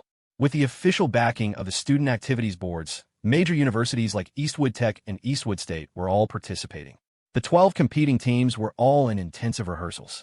The venue was booked, the deposit paid. All they had to do was show up and set up on the day of the event. This was Whitney's first major project, and she was pouring her heart into it, running around to triple-check every detail. Cole felt he could relax. It was good to have professionals doing professional work. Mr. Chun, come take a look at this, Fiona, the head of the content department, called out. Her expression was a strange mix of excitement and conflict. Has she had a breakthrough? Cole wondered, walking over. The first thing he saw was Fiona's Headline Today profile. She proudly wiggled the mouse over her follower count. Whoa, over 30,000. Not bad. Your followers have exploded, Cole said, genuinely impressed. Mr. Chun, look at this, Fiona said mysteriously, clicking open her serialized short story. It was a new one. The premise: a guy and a girl get into a prestigious university together. The guy meets a rich heiress, the second female lead, because of a stray cat. Meanwhile, the main girl meets a domineering CEO, the second male lead, because of a stray dog. Cole's mouth twitched. Holy crap. When a literary girl goes full-on soap opera, she's more ruthless than I am. The male lead feeds a stray cat and meets the rich girl. Together, they rescue the cat, which is stuck in a tree. Cole's face darkened. He could just imagine the cat cursing them out. A little privacy, you morons. And tragically, who happens to see this tender moment? The main female lead. Meanwhile, the female lead is feeding a stray dog and sees it flailing in a pond. She panics and screams for help. Who should happen to be there, also feeding a dog? The domineering CEO. Without a second thought, shoes and all, he leaps into the water to rescue the dog. He gets out, sneezes, and catches a cold. The guilt-ridden female lead has no choice but to accompany the CEO to the hospital. In his Maserati. And who happens to see that? The main male lead. Are you kidding me? Cole was fuming. He desperately wanted to grab Fiona and shake her. What happened to your literary soul? Pick it up off the floor. The dog was just going for a swim. Naturally, misunderstandings ensued, followed by several chapters of angst. Then, the main couple suddenly realizes they are deeply in love and resolve to keep their distance from the CEO and the heiress. A smile touched Cole's lips. Okay, that's more like it. Time for some sweetness. But one day, the male lead is on his way to the dining hall when he's confronted by a third male love interest, who slugs him in the face. The heiress has been miserable for days, you bastard. I won't let you hurt her. Go apologize. After landing the punch, this new guy drops to his knees, sobbing. I'm begging you. Go see her. So the male lead goes. The heiress is sitting under a large oak tree, looking forlorn. When she sees him, she bursts into tears and throws herself into his arms. And by sheer coincidence, the main female lead just happens to be walking by. Of course, the misunderstanding deepens. Heartbroken, the female lead wanders aimlessly until the domineering CEO pulls up in his Maserati. He doesn't even bother to park properly, just leaps out of the car, yelling her name, and sweeps her into a forceful, passionate embrace. I will never allow you to be sad, he roars. But, as luck would have it, a third female love interest appears. She's in love with the CEO. She marches up and slaps the main female lead across the face. Where did this tramp come from, trying to seduce my man? To be continued. Cole frantically raked his hands through his hair, turning it into a bird's nest. He didn't know how he'd made it to the end. He turned to Fiona, his eyes a little bloodshot. Mr. Chun, Fiona asked, waiting eagerly for praise. Wasn't it just so moving? Moving. Extremely moving. So moving he wanted to hit someone. Cole took a series of deep breaths, trying to quell the violent impulse. Who was the idiot who had told her to write this stuff in the first place? He'd said her last story wasn't painful enough. Well, this was painful, right? A full-blown migraine. He forced himself to remain calm and looked at the story stats. Over 260,000 views and more than 10,000 comments. It was staggering. The comments were split evenly between love and hate, with a healthy dose of people who loved to hate it. Seeing her boss's prolonged silence, Fiona began to fidget, her expression turning anxious. Finally, Cole spoke. Excellent. This is exactly the flavor we needed. Excellent. You deserve praise for this. For a moment, he'd gotten sucked in as a reader and nearly lost his mind. But from the perspective of a CEO, this was a fantastic piece of content, something that could even become its own intellectual property. It wasn't original, but it grabbed the reader's emotions and refused to let go, making them love and hate it in equal measure. For the current era, it was guaranteed to be a massive hit with teenagers and young adults. Hearing his praise, Fiona beamed, her face lighting up with joy. Mr. Chun, does this mean I'm going to be famous? Yes. And remember to buy a helmet. Huh? Why do I need a helmet? To protect yourself from bricks falling out of the sky. And whatever you do, don't reveal your real name. Oh, okay. I'll remember. Bricks from the sky. Fiona was confused. How was that even possible? Write it well. There might be a surprise for you later, Cole said, forcing a smile while suppressing his inner rage. From a business perspective, this story was a goldmine. Once he had some free time early next year, he could invest in a short web series based on it, to be streamed exclusively on Headline Today to drive traffic. A surprise? What kind of surprise, Mr. Chun? Fiona's eyes glittered with the prospect of a bonus. You'll know when the time comes, Cole said with a faint smile. detaching himself from his emotional reaction as a reader. This story was guaranteed to be a hit. Judging by its popularity, Headline Today was starting to build real influence among college students, which was a good thing. Fiona had immense talent, but she was going to need a thick skin. Cole didn't mind his content team taking on side projects like this, as long as it didn't interfere with their main duties. Mr. Chun, I have something I need to talk to you about, Wyatt said, raising his hand, a gesture he'd picked up from Fiona. A junior programmer who had been hired later looked at Cole with a hint of anxiety. Okay, let's go to the small conference room. Wyatt rarely asked for private meetings, which made Cole curious. Once they were in the small conference room with the door closed, Wyatt rubbed his hands together, looking embarrassed. It's like this, Mr. Chun. It's about Zung.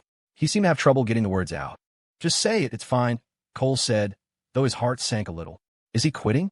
It wouldn't be the end of the world. Better now than later. With the benefits Headline Today offered, they wouldn't have trouble finding a replacement.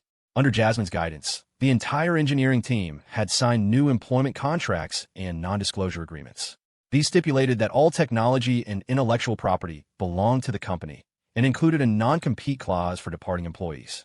In return, he offered excellent compensation and flexible working hours to prevent the leakage of core technology. He had discussed this face-to-face with the engineering team. Those who agreed stayed, and those who didn't were replaced. Zung was from the newer batch of hires, a short, quiet junior. Zung was wondering if he could borrow $3,000 from you. His mother is sick and needs surgery, and his family's finances are a little tight. Have him write an IOU with a 6-month repayment term. Cole agreed without hesitation. Make the IOU out to the company.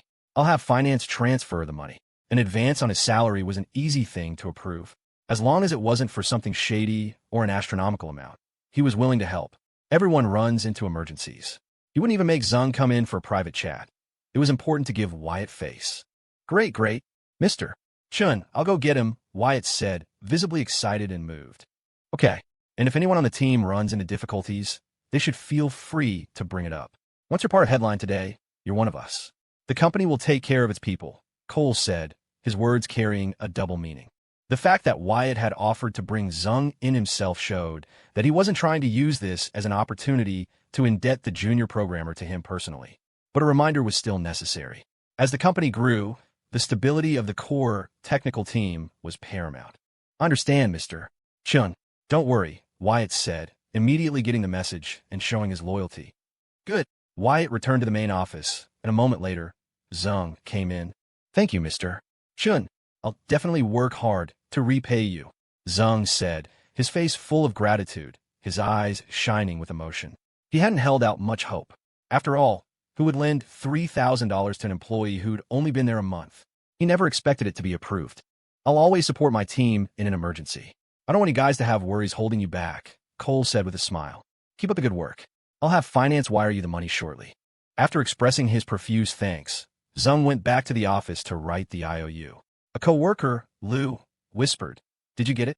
Zung nodded emphatically, letting out a long sigh of relief. Yeah, Mr. Chun is a really stand-up guy. No question about it. Repaying the loan in 6 months was more than generous. With his salary and bonuses, he could probably pay it back in 2 or 3. But his boss had solved a massive problem for him, saving him the humiliation of begging friends and family for money he might not have gotten anyway. After he submitted the IOU, the company's finance department quickly transferred the $2,000 to his account. Looking at the deposit notification, Zung was overcome with emotion. His family had scraped together only $1,000. He had been desperate when he decided to ask. In that moment, he secretly vowed to give his all to the company. Soon, everyone in the office knew. It was a small space. Secrets didn't last long. A new wave of motivation swept through the team. Beyond the excellent pay, they now had an added layer of security. The knowledge that the boss would have your back in a crisis, even if you never needed it, was a powerful comfort. They had all done part-time jobs elsewhere and had been burned more than once. The pay was low, and you were lucky if you even got it. Some of them had never been paid for their work, forced to swallow the loss. This made them cherish Cole's gesture even more. In a small conference room, Cole explained the situation to Jasmine. As the director of administration, she needed to be aware. Jasmine's reply was succinct. Okay, noted. Still so detached. Cole grinned. Ever since that night they kissed, she'd been avoiding him. I guess I'll just have to kiss her more often. Maybe she'll get used to it. Busy days always fly by.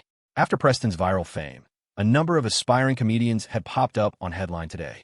Some were funny, some were cringy, but the platform was full of life. The algorithm and site architecture were constantly being optimized to provide users with a better, more personalized experience. All that was left was to launch the advertising platform. The deep connection they'd built with the Tea Alchemist had set a perfect precedent and would be the foundation for attracting other advertisers. Cole was already discussing with Wyatt the future of Headline today, planning and developing a mobile version of the site. In the afternoon, at the original Tea Alchemist shop, Luna, who only had one class, came in early to help out and train some of the new hires. She carried her laptop bag with her everywhere, just in case she needed it for financial work. She had just been in the storage room transferring the payment for the next phase of renovations. As she was explaining the steps for making a latte to a new employee, the doorway brightened. A beautiful woman walked in. Luna remembered her. It was the woman from last time. She didn't know that Jasmine was the director of administration, but Jasmine knew she was in charge of finance. The two women exchanged a smile. Jasmine spoke first. "My name is Jasmine Shun. I'm here to have a chat with the new staff." Hearing the name, Luna finally remembered. The director of administration in their group chat was named Jasmine Shun. She smiled and said hello. She didn't know what to say next, feeling a bit lost. Then, remembering her co-workers might not know, she quickly made the introduction. "This is the Tea Alchemist Director of Administration, Jasmine Chun. Everyone, you can call her Director Chun." She didn't mention Headline today. Since Director Chun was here, she was representing the Tea Alchemist. Wendy and the others immediately greeted her. If Luna said it, it had to be true. "Hello, everyone. I've been busy with other things, so I'm here today to create a group chat, get to know all of you, and have a brief chat with our new colleagues." Jasmine explained her purpose gracefully. She had been swamped drafting new employment contracts, confidentiality agreements, and company policies for Headline today. She hadn't had time for the Tea Alchemist. Today, she was here to talk to the new hires and communicate with the new store manager. The manager of a new store was ultimately chosen from the original staff, a girl who was willing to commute the 3 miles to the ETC branch. Wendy, Brianna, and the others were a bit intimidated. Director Chun had a powerful presence, and she was stunningly beautiful. A thought crossed all their minds. The director of administration is this gorgeous. Could she and Mr. Chun be a thing? Is Luna about to face a rival? It was a slow afternoon, so Jasmine gathered the new hires at a round table in the back. She got to know them, talked about the company's vision, and explained the training and development opportunities for employees, reinforcing their positive impression of the Tea Alchemist. Of the 4 new hires, 3 were sophomores from Eastwood Teachers College, and 1 was from Eastwood University. The ETC students would be working at the new branch. They were all very impressed with Jasmine. She was beautiful and had no airs about her. Afterward, Jasmine called the new store manager over for a chat. Luna brought her a hot latte, and Jasmine smiled, nodded her thanks. The new manager came from a modest background, and this job was a huge relief for her family. She was diligent, hardworking, and skilled, which was why she was chosen. "If you run into any problems over there, don't panic. Just notify Mr. Chun or me immediately." "I will, Director Chun. And when you go to make the daily bank deposit, have a coworker go with you, just in case." "Okay." After speaking with everyone, Jasmine finally turned to Luna with a smile and a wave. Luna walked over, feeling a little anxious. In her mind, she was just a grunt with no experience handling this kind of situation. "Are your classes heavy lately?" Jasmine asked gently. "Yeah, a little." Luna nodded softly, not knowing where to put her hands. "Relax, we're just chatting," Jasmine said, a knowing glint in her eye. "Mr. Chun trusts you a lot. You're not just some ordinary finance clerk. You're on the same level as me." For the finance role to be entrusted to this girl, Cole must have absolute faith in her. Not that Jasmine was jealous. She was confident that if she had studied accounting, Cole would have given her the job without a second thought. The finances had to be controlled by someone trustworthy, and a hardworking girl with a simple background like Luna was the perfect choice. "Okay," Luna said, looking up at Jasmine, feeling a bit more at ease. She didn't know what her level was. Cole had never said. Hearing Jasmine put it that way, did that mean she was a director too? The thought made her feel a little embarrassed. She didn't know anything. "Are you getting along with your roommates?" Jasmine tried to learn a little more, though she had no intention of asking how she met Cole. "It's good. Brianna and I are roommates," Luna said, a smile touching her lips as she gestured toward Brianna. "That's good to hear. Having good roommates makes college life less lonely." Jasmine thought of her own roommates with a sigh. Her best friend, Alex, wasn't one of them. Luna didn't know how to respond, so she just smiled shyly. That delicate appearance made Jasmine immensely curious. She was beautiful and ethereal, yet so timid. She had no idea how her troublemaker of a brother had met her. Jasmine firmly controlled her thoughts, refusing to make any assumptions. Once suspicion started, it would be impossible to stop, and it would turn her into a bitter, resentful woman. That wasn't her style. If she got jealous over every girl Cole met, she'd exhaust herself. She wouldn't believe anything unless she saw it with her own eyes. Just as she was about to say more to Luna, 3 guys appeared at the door. The one in the middle was handsome, with a stylish, slightly melancholic vibe. The most eye-catching thing about him was the guitar slung across his chest. Jasmine glanced at them, puzzled. What were they doing? Busking? Some art students would perform on the street to build their confidence. Then she remembered a past incident. Don't tell me this is a public confession. Who was it for? She looked at Luna, but Luna just murmured, "Excuse me, Director Chun," before turning and fleeing into the storage room, shutting the door with a soft click. The guy had already started singing. One of his friends held a bouquet of flowers, while the other unfolded a cardboard sign that read, "I like you." "Hey there, Delilah. What's it like in New York City?" Jasmine was dumbfounded. Who are you even confessing to? It can't be Luna. She's gone. From the work area, Wendy snapped impatiently. What the hell do you think you're doing? You're disturbing our business. We already told you she has a boyfriend, and you're still doing this? You think you're some kind of movie star? Get the hell out of here. Brianna roared, her temper flaring, not caring if customers were present. I swear I'll smash that cheap guitar. She's not even here, and you're putting on this act? Don't try to play the deep, sensitive guy with me. This guy from God knows what school had come by for a milk tea, saw Luna, and was instantly smitten. He'd asked for her number and been ignored. Later, he'd come back one evening when Luna happened to be there and try to show off, reciting some nonsense about love at first sight. Luna, of course, ignored him, giving him a cold look and hiding in the back. The more you reason with people like this, the more persistent they get. And now he was back again. The guy finally realized that Luna wasn't among the girls behind the counter. He looked deflated. All that singing for nothing. He chuckled awkwardly. Hey, beautiful. Can you tell me where she is? I really can't forget her. If you tell me, I'll owe you one. Are you deaf? I said she has a boyfriend. How many times do I have to say it? Don't you know how annoying and classless you're being? Brianna was furious. What kind of person acts like this? He was decent looking, but his actions were completely out of line. So what if she has a boyfriend? It's a fair competition. Even if her boyfriend were here, I'd tell him to his face that I'm competing with him fair and square. The guy said, lifting his chin arrogantly, like the second male lead in a TV drama. Compete with what? Your freaking ego. Why can't you learn something useful instead of copying lines from some cheesy teen drama? Get out. I'm warning you, you piss her off, she'll cut you. Don't think she won't. Brianna spewed, her eyes filled with disgust. Just as she finished speaking, there was a loud bang. The storage room door flew open, and Luna stormed out. She snatched a large butcher knife from the counter, her face an icy mask, and marched up to the 3 guys. The lead guy's face lit up with a surprised, hopeful expression, as if he thought she was moved. Like hell you do. The usually quiet Luna was seething, her face contorted with rage. She raised the butcher knife and swung. Whoa, hey, the guy screamed, ducking and covering his head, his soul practically leaving his body. His guitar clattered to the floor. The knife sliced through the air where his shoulder had been a second before. Maybe she was just trying to scare him, but he wasn't willing to bet on it. His 2 friends, terrified, scrambled back. Hey, don't be crazy. Don't do anything stupid. Get out. Luna snarled, her teeth clenched. If I ever see you again, I'll kill you. She'd heard everything from the storage room, and her heart was pounding with anxiety. If word this got back to Cole, how would she explain it? She hated people like this. The guy on the floor scrambled away a few feet before daring to stand up, his face pale and shaken. This girl looked so quiet and pretty, but she was a legitimate psycho. Still, he felt a sting of resentment. His previous swagger gone. He snapped, "What's with the attitude? You think the tea alchemist is so great? Fine. I'll make sure your shop is famous all over the university town." The friend holding the flowers shook his head with a sigh. You've really ruined it for this shop, and you just passed up a huge opportunity. Trevor is a celebrity on Headline today, with over 60,000 followers. He has plenty of girls after him, but he came here specifically for you.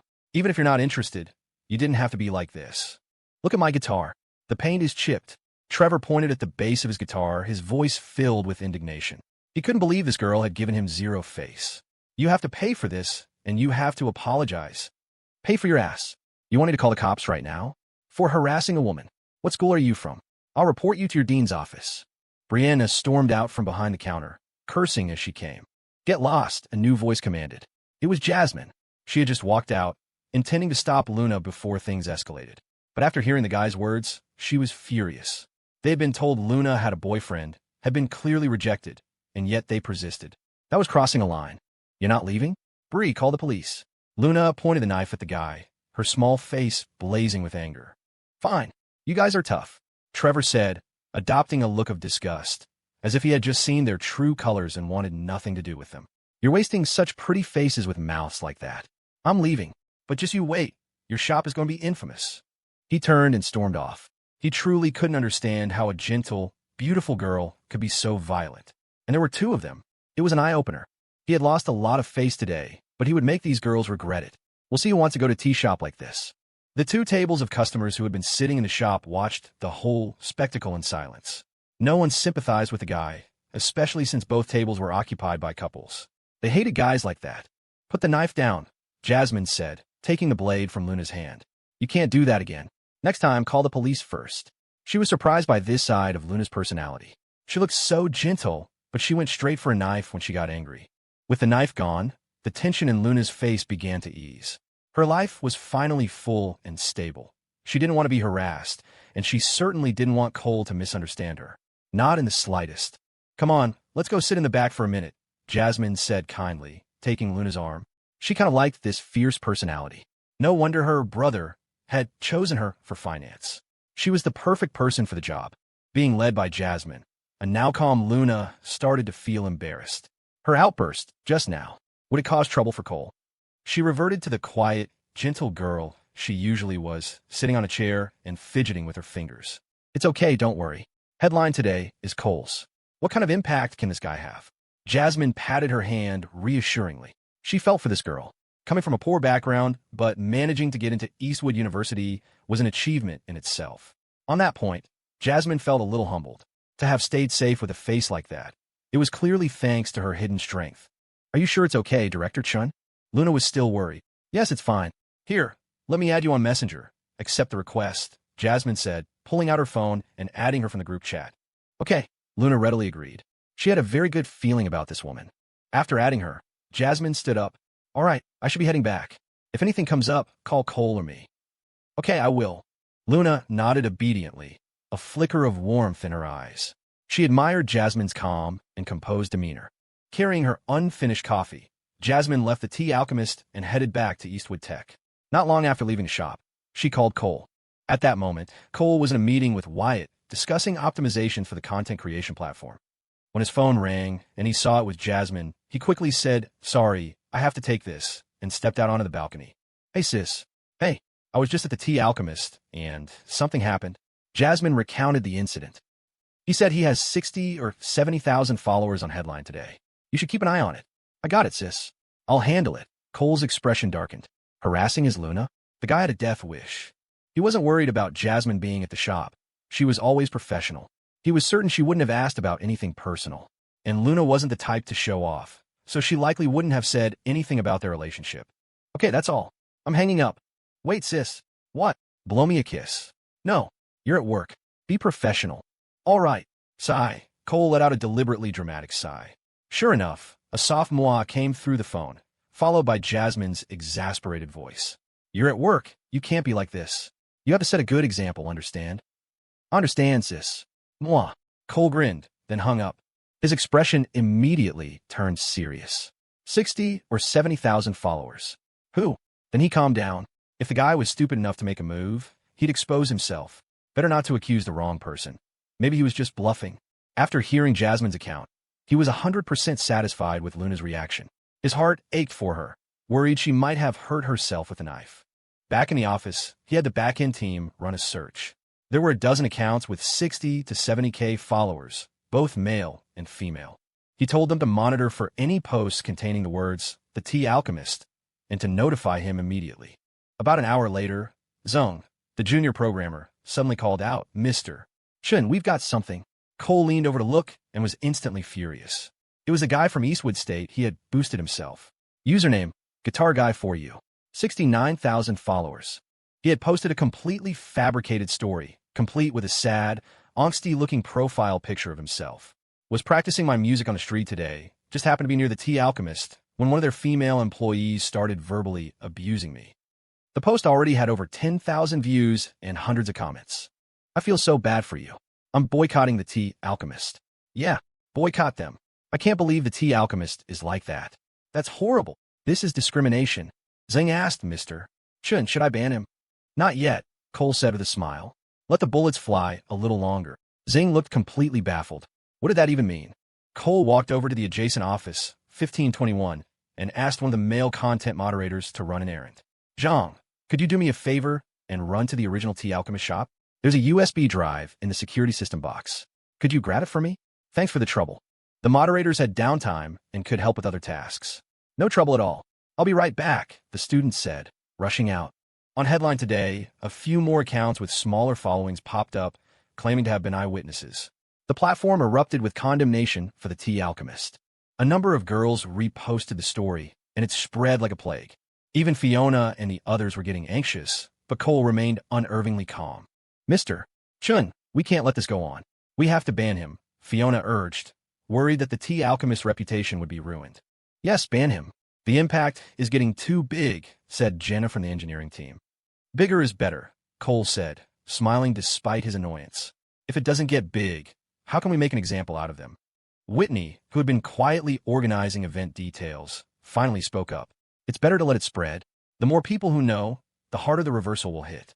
We can even turn this into another promotional campaign for the Tea Alchemist. She figured her boss must have some kind of evidence. Otherwise, he wouldn't be sitting back like this. Cole gave her thumbs up. As expected of a marketing expert, she had already thought of leveraging this for publicity. A decade from now, these tactics would become standard practice. Manufacture a controversy, grab public attention, create a trending topic, then flip the narrative to highlight the real product you want to promote. You could even redeem the initial villain, playing all sides. Though by 2023, crackdowns on malicious hype had tempered the practice a bit. Mr. Chun, I think we can use this opportunity to turn that employee into an influencer and upgrade the Tea Alchemist brand image, Whitney added. That's a possibility, Cole said, rubbing his chin with a grin. But not the person involved. We'll use the store manager instead. His Luna was not going to be some online celebrity. He doubted she'd want that anyway. Wendy was very dedicated to the Tea Alchemist. This would be a nice bonus for her and would bind her even more closely to the brand. Half an hour later, the moderator, Zhang, returned with the USB drive. Cole gave it to Jenna in the engineering department and asked her to edit the footage, specifically telling her to cut out the part where Luna brandished the knife. All right, Fiona, you're in charge of writing an official announcement from Headline today. Everyone else, follow up in the comments and share it, Cole instructed. After a moment's thought, he added, in using your author account, write a piece criticizing this kind of harassment and speaking up for women's rights. Got it, Mr. Chun, Fiona said. That influencer. How long should we ban him for? How long? Permanently, Cole said with a serene smile. Headline today will not tolerate people who harass women, distort the truth, and spread rumors. Meanwhile, at Eastwood State, Trevor, guitar guy for you, was reveling in his success. Looking at the thousands of supportive comments, he felt a surge of satisfaction. This was what you called influence. The Tea Alchemist's reputation was surely in the mud. Maybe they'd even come begging him to stop. He wouldn't back down without a significant payout to compensate for his emotional distress. And that girl would have to deliver it personally. With that thought, he refreshed the page, expecting to see even more comments. But what he saw made his face turn pale. Headline today just released an official statement with security footage. It was clearly you harassing their store manager. You lied to us. I hate people like you. Can't believe I trusted you. Unfollowed. This is so disappointing. Unfollowed. A sense of dread washed over him. He switched to the Headline Today homepage, and there it was, the top recommended post all about him. He clicked on it. Regarding the claims made by Headline Today, user Guitar Guy for you about being insulted by the Tea Alchemist, an investigation has found the claims to be fabricated. Security footage provided by the party involved, as well as testimony from multiple eyewitnesses, confirms that the user went to the Tea Alchemist to forcefully confess his feelings to the store manager, who had already stated she was in a relationship. After being rejected, he fabricated rumors to slander the business. This user has violated the Headline Today network security and management regulations and will be subject to. A video clip showed him and his two friends with the flowers and guitar. The comment section had exploded. You practice your music by bringing flowers and blocking a store's entrance. Some girl just posted that he tricked her into sleeping with him. His face went ashen. He tried to post a rebuttal, but found he had been muted. His follower count was plummeting. It was over. He had never even considered that the shop might have security cameras, inside and out. He certainly hadn't expected headline today to take it so seriously.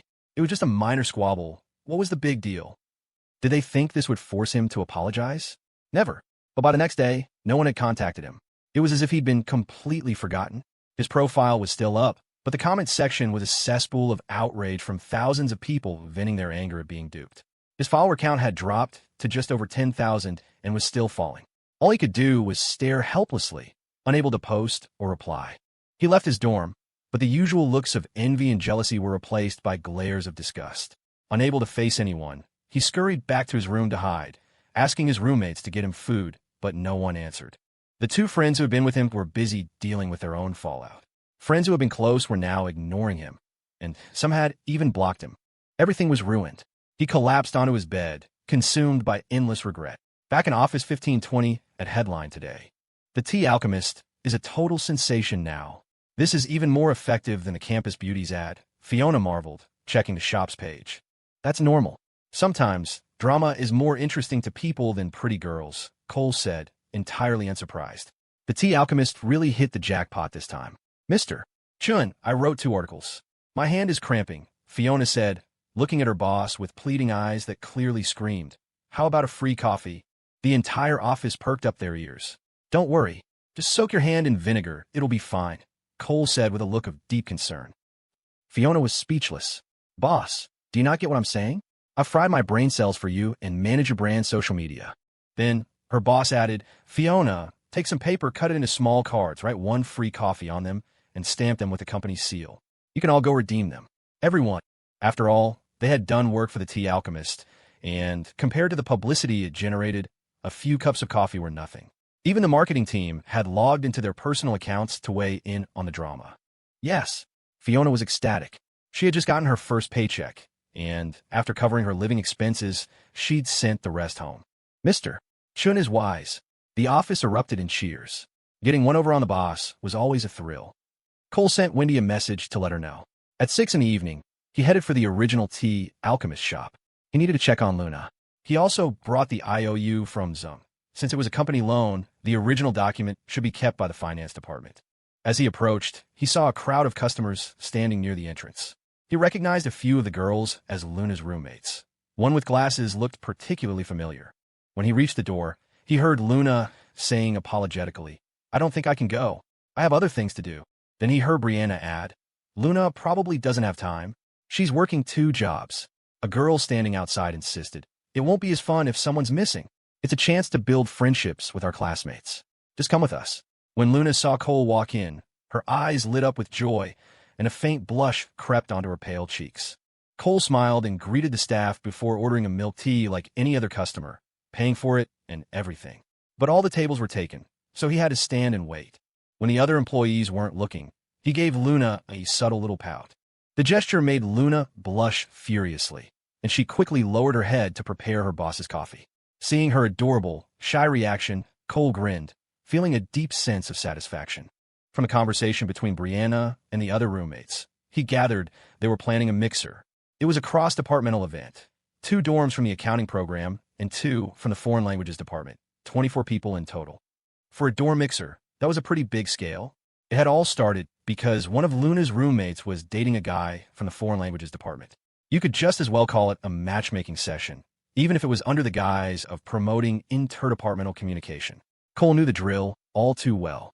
Another girl continued to persuade Luna. Come on, we're just going to have a barbecue or something. Maybe if Luna brings someone, she'll go, Felicity suggested with a sly grin, glancing at Cole. But that would add an extra person, the first girl said, her eyes sweeping over her roommates. An odd number would be awkward. I really can't go. I'm afraid I won't have the time, Luna said, standing her ground. She really didn't want to go to a mixer with so many people. She preferred quiet. Besides, her roommates didn't seem to want her to bring anyone, which made her want to go even less. In her dorm, she was closest with Brianna and Felicity. The other 3 were more into socializing and parties. Their interests didn't align. Brianna was busy with her work and didn't say anything else. If Luna went, she would go. Luna's feelings for Cole were obvious, but she was still curious to see just how deep they ran. If Luna ended up going but didn't bring Cole, that would be interesting. Even without any special hairstyle or makeup, Luna was already stunning. It was all up to her now. With that thought, she snuck a glance at the boss, who was looking at his phone as if nothing was happening. Cole had been listening silently. A mixer like this was optional. Not going might affect dorm dynamics a little, but it wasn't the end of the world. She could go, but he would have to go with her, of course. It wasn't about being petty. It was about experiencing the atmosphere of the event. Ultimately, it was up to Luna. He'd support her whether she win or not. The other girls exchanged looks. The one with the boyfriend stepped aside to make a call. A minute later, she returned. Luna, you can bring someone, but they'll have to pay their own way. All eyes turned to Luna. Feeling the pressure, she looked directly at Cole, her gentle eyes filled with resolve. I'll go if you go, she said softly. If you don't go, I won't go. The other girls were stunned. What an absolute declaration. The three other roommates didn't even remember Cole. He'd only shown up once during freshman field training, and back then he was so tanned he wasn't memorable. Luna was always coming and going, and rarely talked about her personal life. The most surprised were Brianna and Felicity. It seemed their roommate's heart was completely full of Mr. Chun. All right then, Cole said, a smile playing on his lips, his eyes filled with satisfaction. Luna's answer, full of trust and dependence, had nearly melted the walls he'd built around his heart. It'll be fun to get out. Okay, Luna said, the joy in her eyes unmistakable, her whole being radiating happiness. Cole turned to the other girls. So, where's this barbecue and what time? It's at that barbecue place by the riverfront. They have outdoor grills. We're meeting there tomorrow at 10:30 in the morning. Felicity answered quickly, eager to make an impression on the boss. Sound good. See you tomorrow morning. Cole knew some people in the other dorms wouldn't be happy about him tagging along, but he had to go. He could handle a few dirty looks to help Luna maintain her dorm friendships. A thought struck him. Why not add 2 more dorms? Didn't Frank have a girlfriend? He added, hey, would they be open to adding 2 more dorms? Felicity understood instantly. She turned to the roommate with the boyfriend. Call him back and ask if we can add another dorm of guys and girls. The girl stepped aside again. A moment later, she peeked back. Are you sure it's 1 dorm of guys and 1 of girls? Cole nodded, already typing in a group chat for his own dorm. Preston was the first to reply. I'm Ian. Absolutely. At Frank, work your magic, get it done. If you have to, drop my name. Javier. Sound good, I'm down for a day out. Frank, I'll ask. The girl asked, how many people in the 2 dorms? 8, Cole replied, knowing Frank's girlfriend was also in a 4-person dorm. They said okay. The more, the merrier, the girl reported. A few minutes later, Frank replied, okay, we're good. 3 single girls on her side. Preston, excellent. Tell them not to worry. I'm very approachable. Javier. Cole. Frank. It's settled. There will be 8 of us, Cole confirmed. Okay, great, the girls said. Everyone was happy now, and the awkwardness of an extra guy was gone. A casual mixer like this didn't need complicated planning. Just a couple of people to coordinate, collect money, and that was it. They didn't even need to rent a van. Felicity looked at Cole with curiosity. Since he had walked in, Luna seemed like a completely different person. She had transformed from a calm, statue-like beauty into a vibrant, living person. A constant smile played on her lips, and she kept sneaking glances at him. If their eyes met, she would press her lips together and shyly look down. Did love really have that much power? As a single person, she found it baffling. With the plan set, the other girls left. Perhaps due to the recent online drama, a lot of customers came in that evening, all commenting on the shop's decor and peering into the work area, trying to figure out who was involved. With several girls behind the counter, it was impossible to tell. Someone even asked who the manager was, and all eyes turned to Wendy. Wendy, who had been prepped by Cole, had no choice but to bear the brunt of the attention. The actual person involved had long since been whisked away to the storage room by the boss to discuss finances. Wendy pushed open the storage room door with a resigned sigh, covering her eyes. Boss, it's really busy out here. Can you lend a hand? Or, move so I can get something? Luna, who had been covering her mouth to keep from making a sound as Cole nibbled on her ear, was beet red. She slipped out of his embrace and fled to the restroom. Cole chuckled awkwardly. Wendy, why didn't you knock? We're slammed. Have you seen a line out there? When he gave him no quarter. Move it. I need to get the pudding. When his staff was working this hard, the boss had no comeback. He sheepishly went out to help. But in the actual work area, he was completely useless. Wanting to leave with Luna at the end of her shift, he decided to stick around and help by calling out order numbers. But there were just too many people, and Wendy eventually kicked him out. Luna desperately wanted to leave with Cole, but she couldn't bear the thought of him waiting outside for her. She told him to go back to the dorm, promising they could be together all day tomorrow. With a heart full of resentment, Cole had no choice but to head back. That Wendy, she has no respect for her boss. I should dock her pay. He walked into his dorm room to find Preston putting on a fashion show. He was practicing his walk, his poses, and his lean-against-the-wall stance, asking Javier and Frank for critiques. Seeing Cole, Preston's eyes lit up. Cole, check this out. What do you think? He was wearing a light brown trench coat over a black sweater and white collared shirt, with a brand new pair of platform combat boots. Cole nodded. Not bad. A bit flashy, but not bad. The not bad was all Preston heard. He ignored the rest. He smirked. Sorry, Cole, but I'm going to be stealing the show tomorrow. Go for it. In fact, you should steal the bill for us too, Cole said, winking at Frank and Javier. Yeah. Eastwood's #1 influencer has to have some gravitas. Frank caught on immediately, egging him on. That's right. Preston, you can't lose your cool. You got this. Javier chimed in.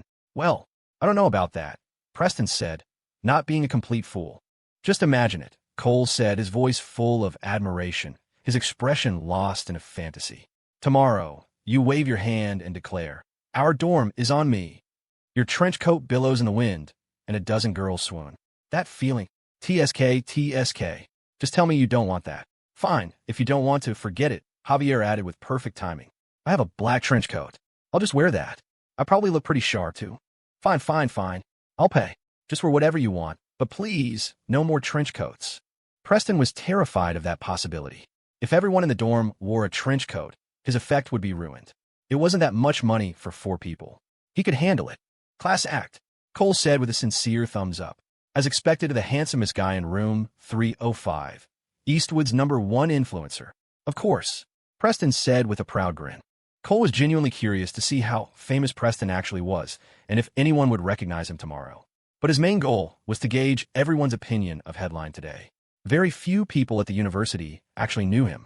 He hadn't joined any clubs, and as long as his close friends kept quiet, no one tomorrow would know he was the owner of the site. Not that it would stay a secret for much longer. The next morning, just after 10, a large group of students gathered at the riverfront. Cole was surprised to see a familiar face, Isabel, from the outreach committee who had come asking for sponsorship money. She was momentarily stunned to see him, but quickly composed herself. She didn't greet him, instead turning to chat with the guy next to her. Cole couldn't tell if they were dating or just in the talking stage. The event was being coordinated by Isabel and that guy. They weren't taking names, just checking that each dorm was present. If you wanted to meet someone, you had to make the first move yourself. Cole scanned the barbecue joint. The decor was decent, and they had music playing. Their main business was outdoor, all-you-can-eat barbecue. The group activity hadn't started yet, so Cole took Luna for a walk along the river. As for Preston, he was already over by the grills, striking poses and waiting to be recognized. So far, no luck. The temperature was in the mid-50s, not too cold, not too humid. Perfect for a walk. They reached the riverbank. The water flowed eastward in a slow, majestic current. The vast expanse of the river was dotted with slow-moving cargo ships. It wasn't the ocean, but it had its own kind of expansive beauty. This was the first time Luna had seen the river since coming to Rockford. Her face was alight with excitement. She stood still, swinging her hands back and forth like a happy child. She was wearing a beige coat over a light gray cashmere sweater. A pair of slim-fit jeans perfectly accentuated the long, slender lines of her legs. Though out of shyness, she kept her coat buttoned up. Her delicate, pale face was full of joy and relaxation, a far cry from the lost and anxious girl who had first arrived at Eastwood. I love this view so much, Luna said, looking at Cole, her eyes filled with tenderness. And who do you want to see this view with? Cole asked, swallowing the words. The view is beautiful, but not as beautiful as you that were about to burst out. He caught one of her swinging, soft hands and leaned in with a mischievous smile. You know, Luna said softly, mustering her courage to meet his intense gaze. I don't know, Cole said, feigning ignorance as he stared out at the river, though he had turned his ear toward her.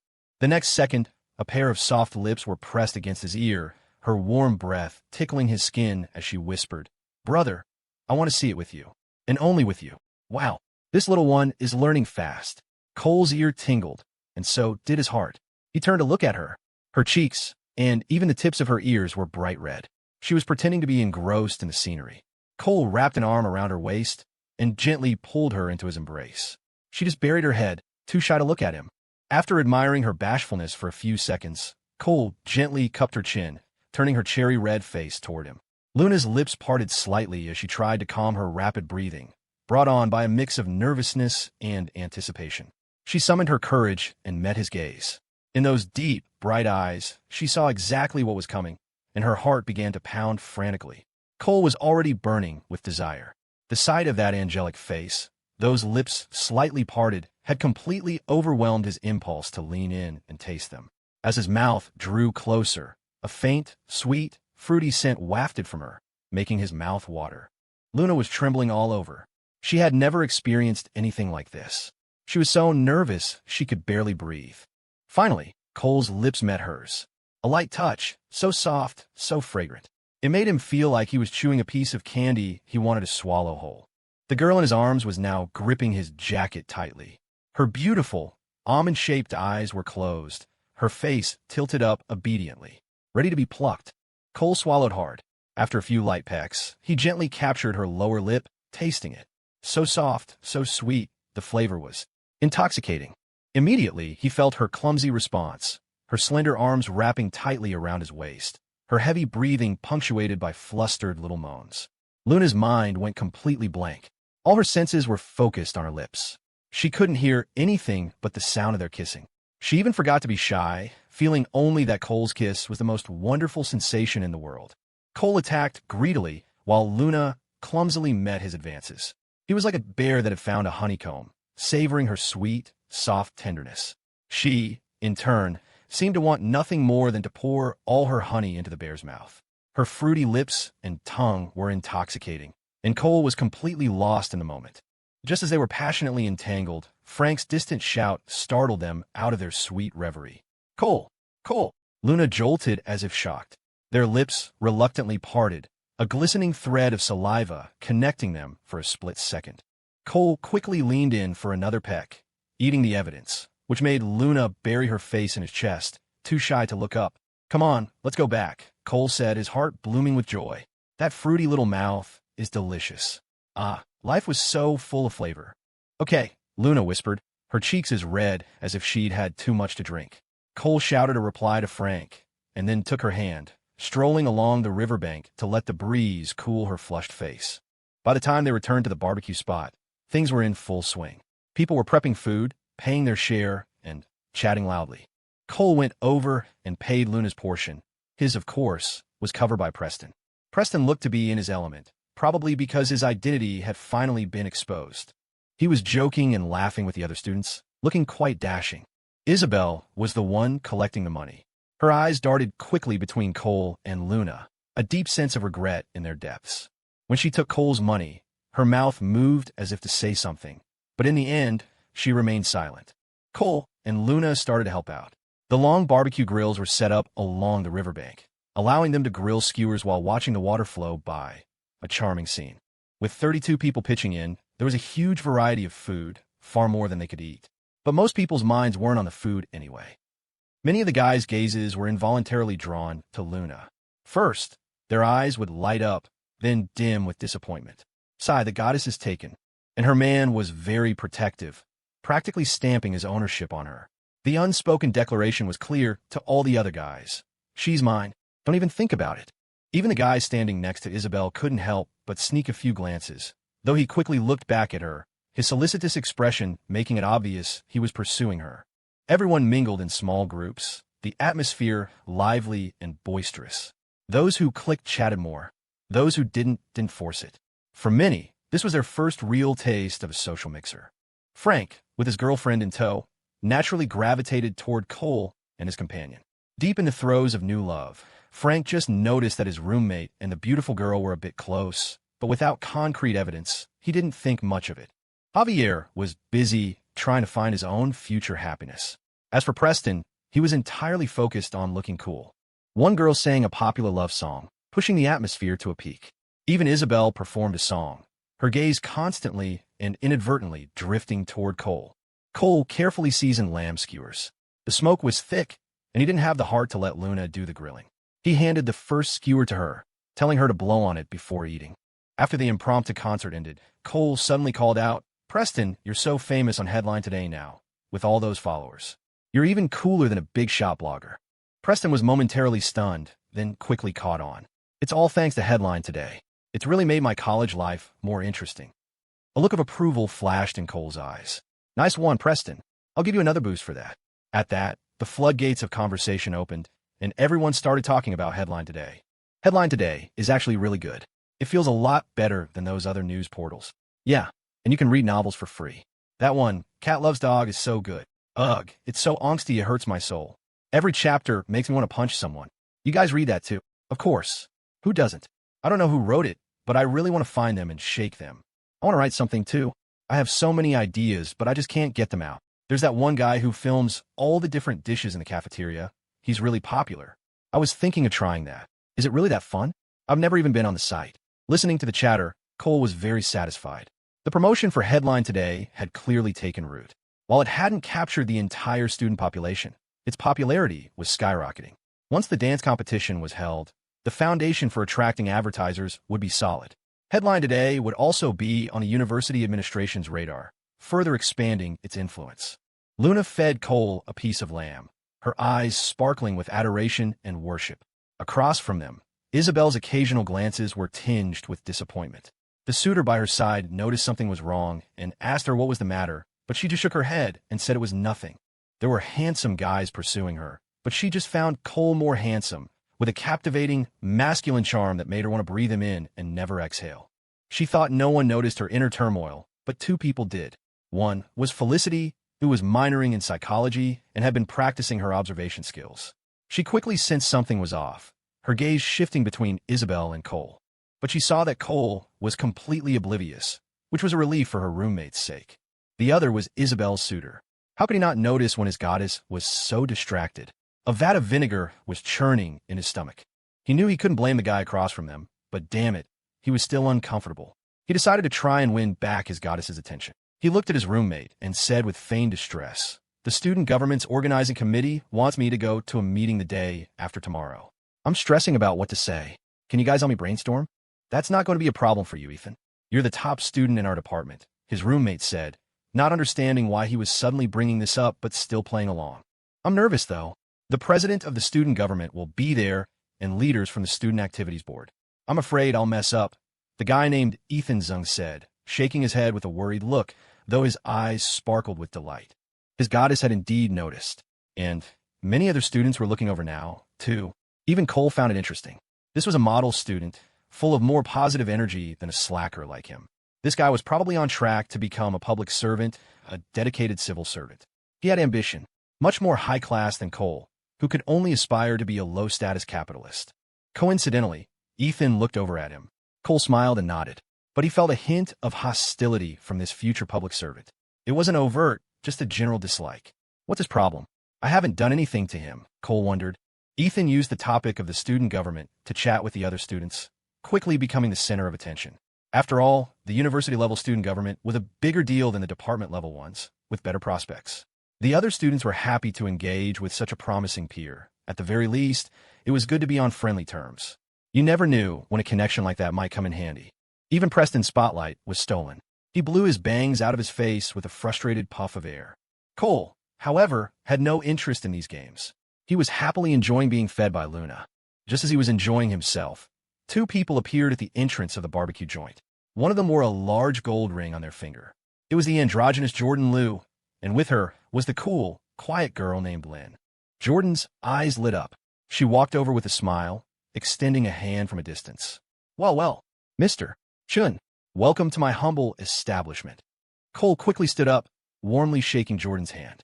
"Please, in front of you, Ms. Liu, there's no Mr. Chun. Just call me Cole. That's more than enough for me. You're the real boss here. A lounge, a barbecue joint. You're conquering both North Lake and the riverfront." Jordan used a bit of force to pull her hand back, seemingly unaccustomed to being held so firmly by a man. Cole grumbled internally. We're practically bros. What's the big deal with a handshake? He also wondered if Jordan had seen Luna feeding him. "Cole, my friend, why don't we go inside for a chat? There's something I'd like to discuss with you," Jordan said, a sharp glint in her eyes. Of course. Cole turned to Luna and the others. I'm just stepping inside for a minute. I'll be right back. Okay, Luna nodded. As Jordan's gaze passed over Luna, her eyes lit up again. This girl was incredibly ethereal. But what was her relationship with Cole? And what about the other woman from last time? As someone who moved in the real world despite being in a university setting, Jordan revealed nothing, her expression unchanging. The three of them walked into the restaurant. The students outside looked on with surprise. They hadn't realized this classmate of theirs knew the owner, and on such friendly terms. In an office on the second floor of the barbecue restaurant.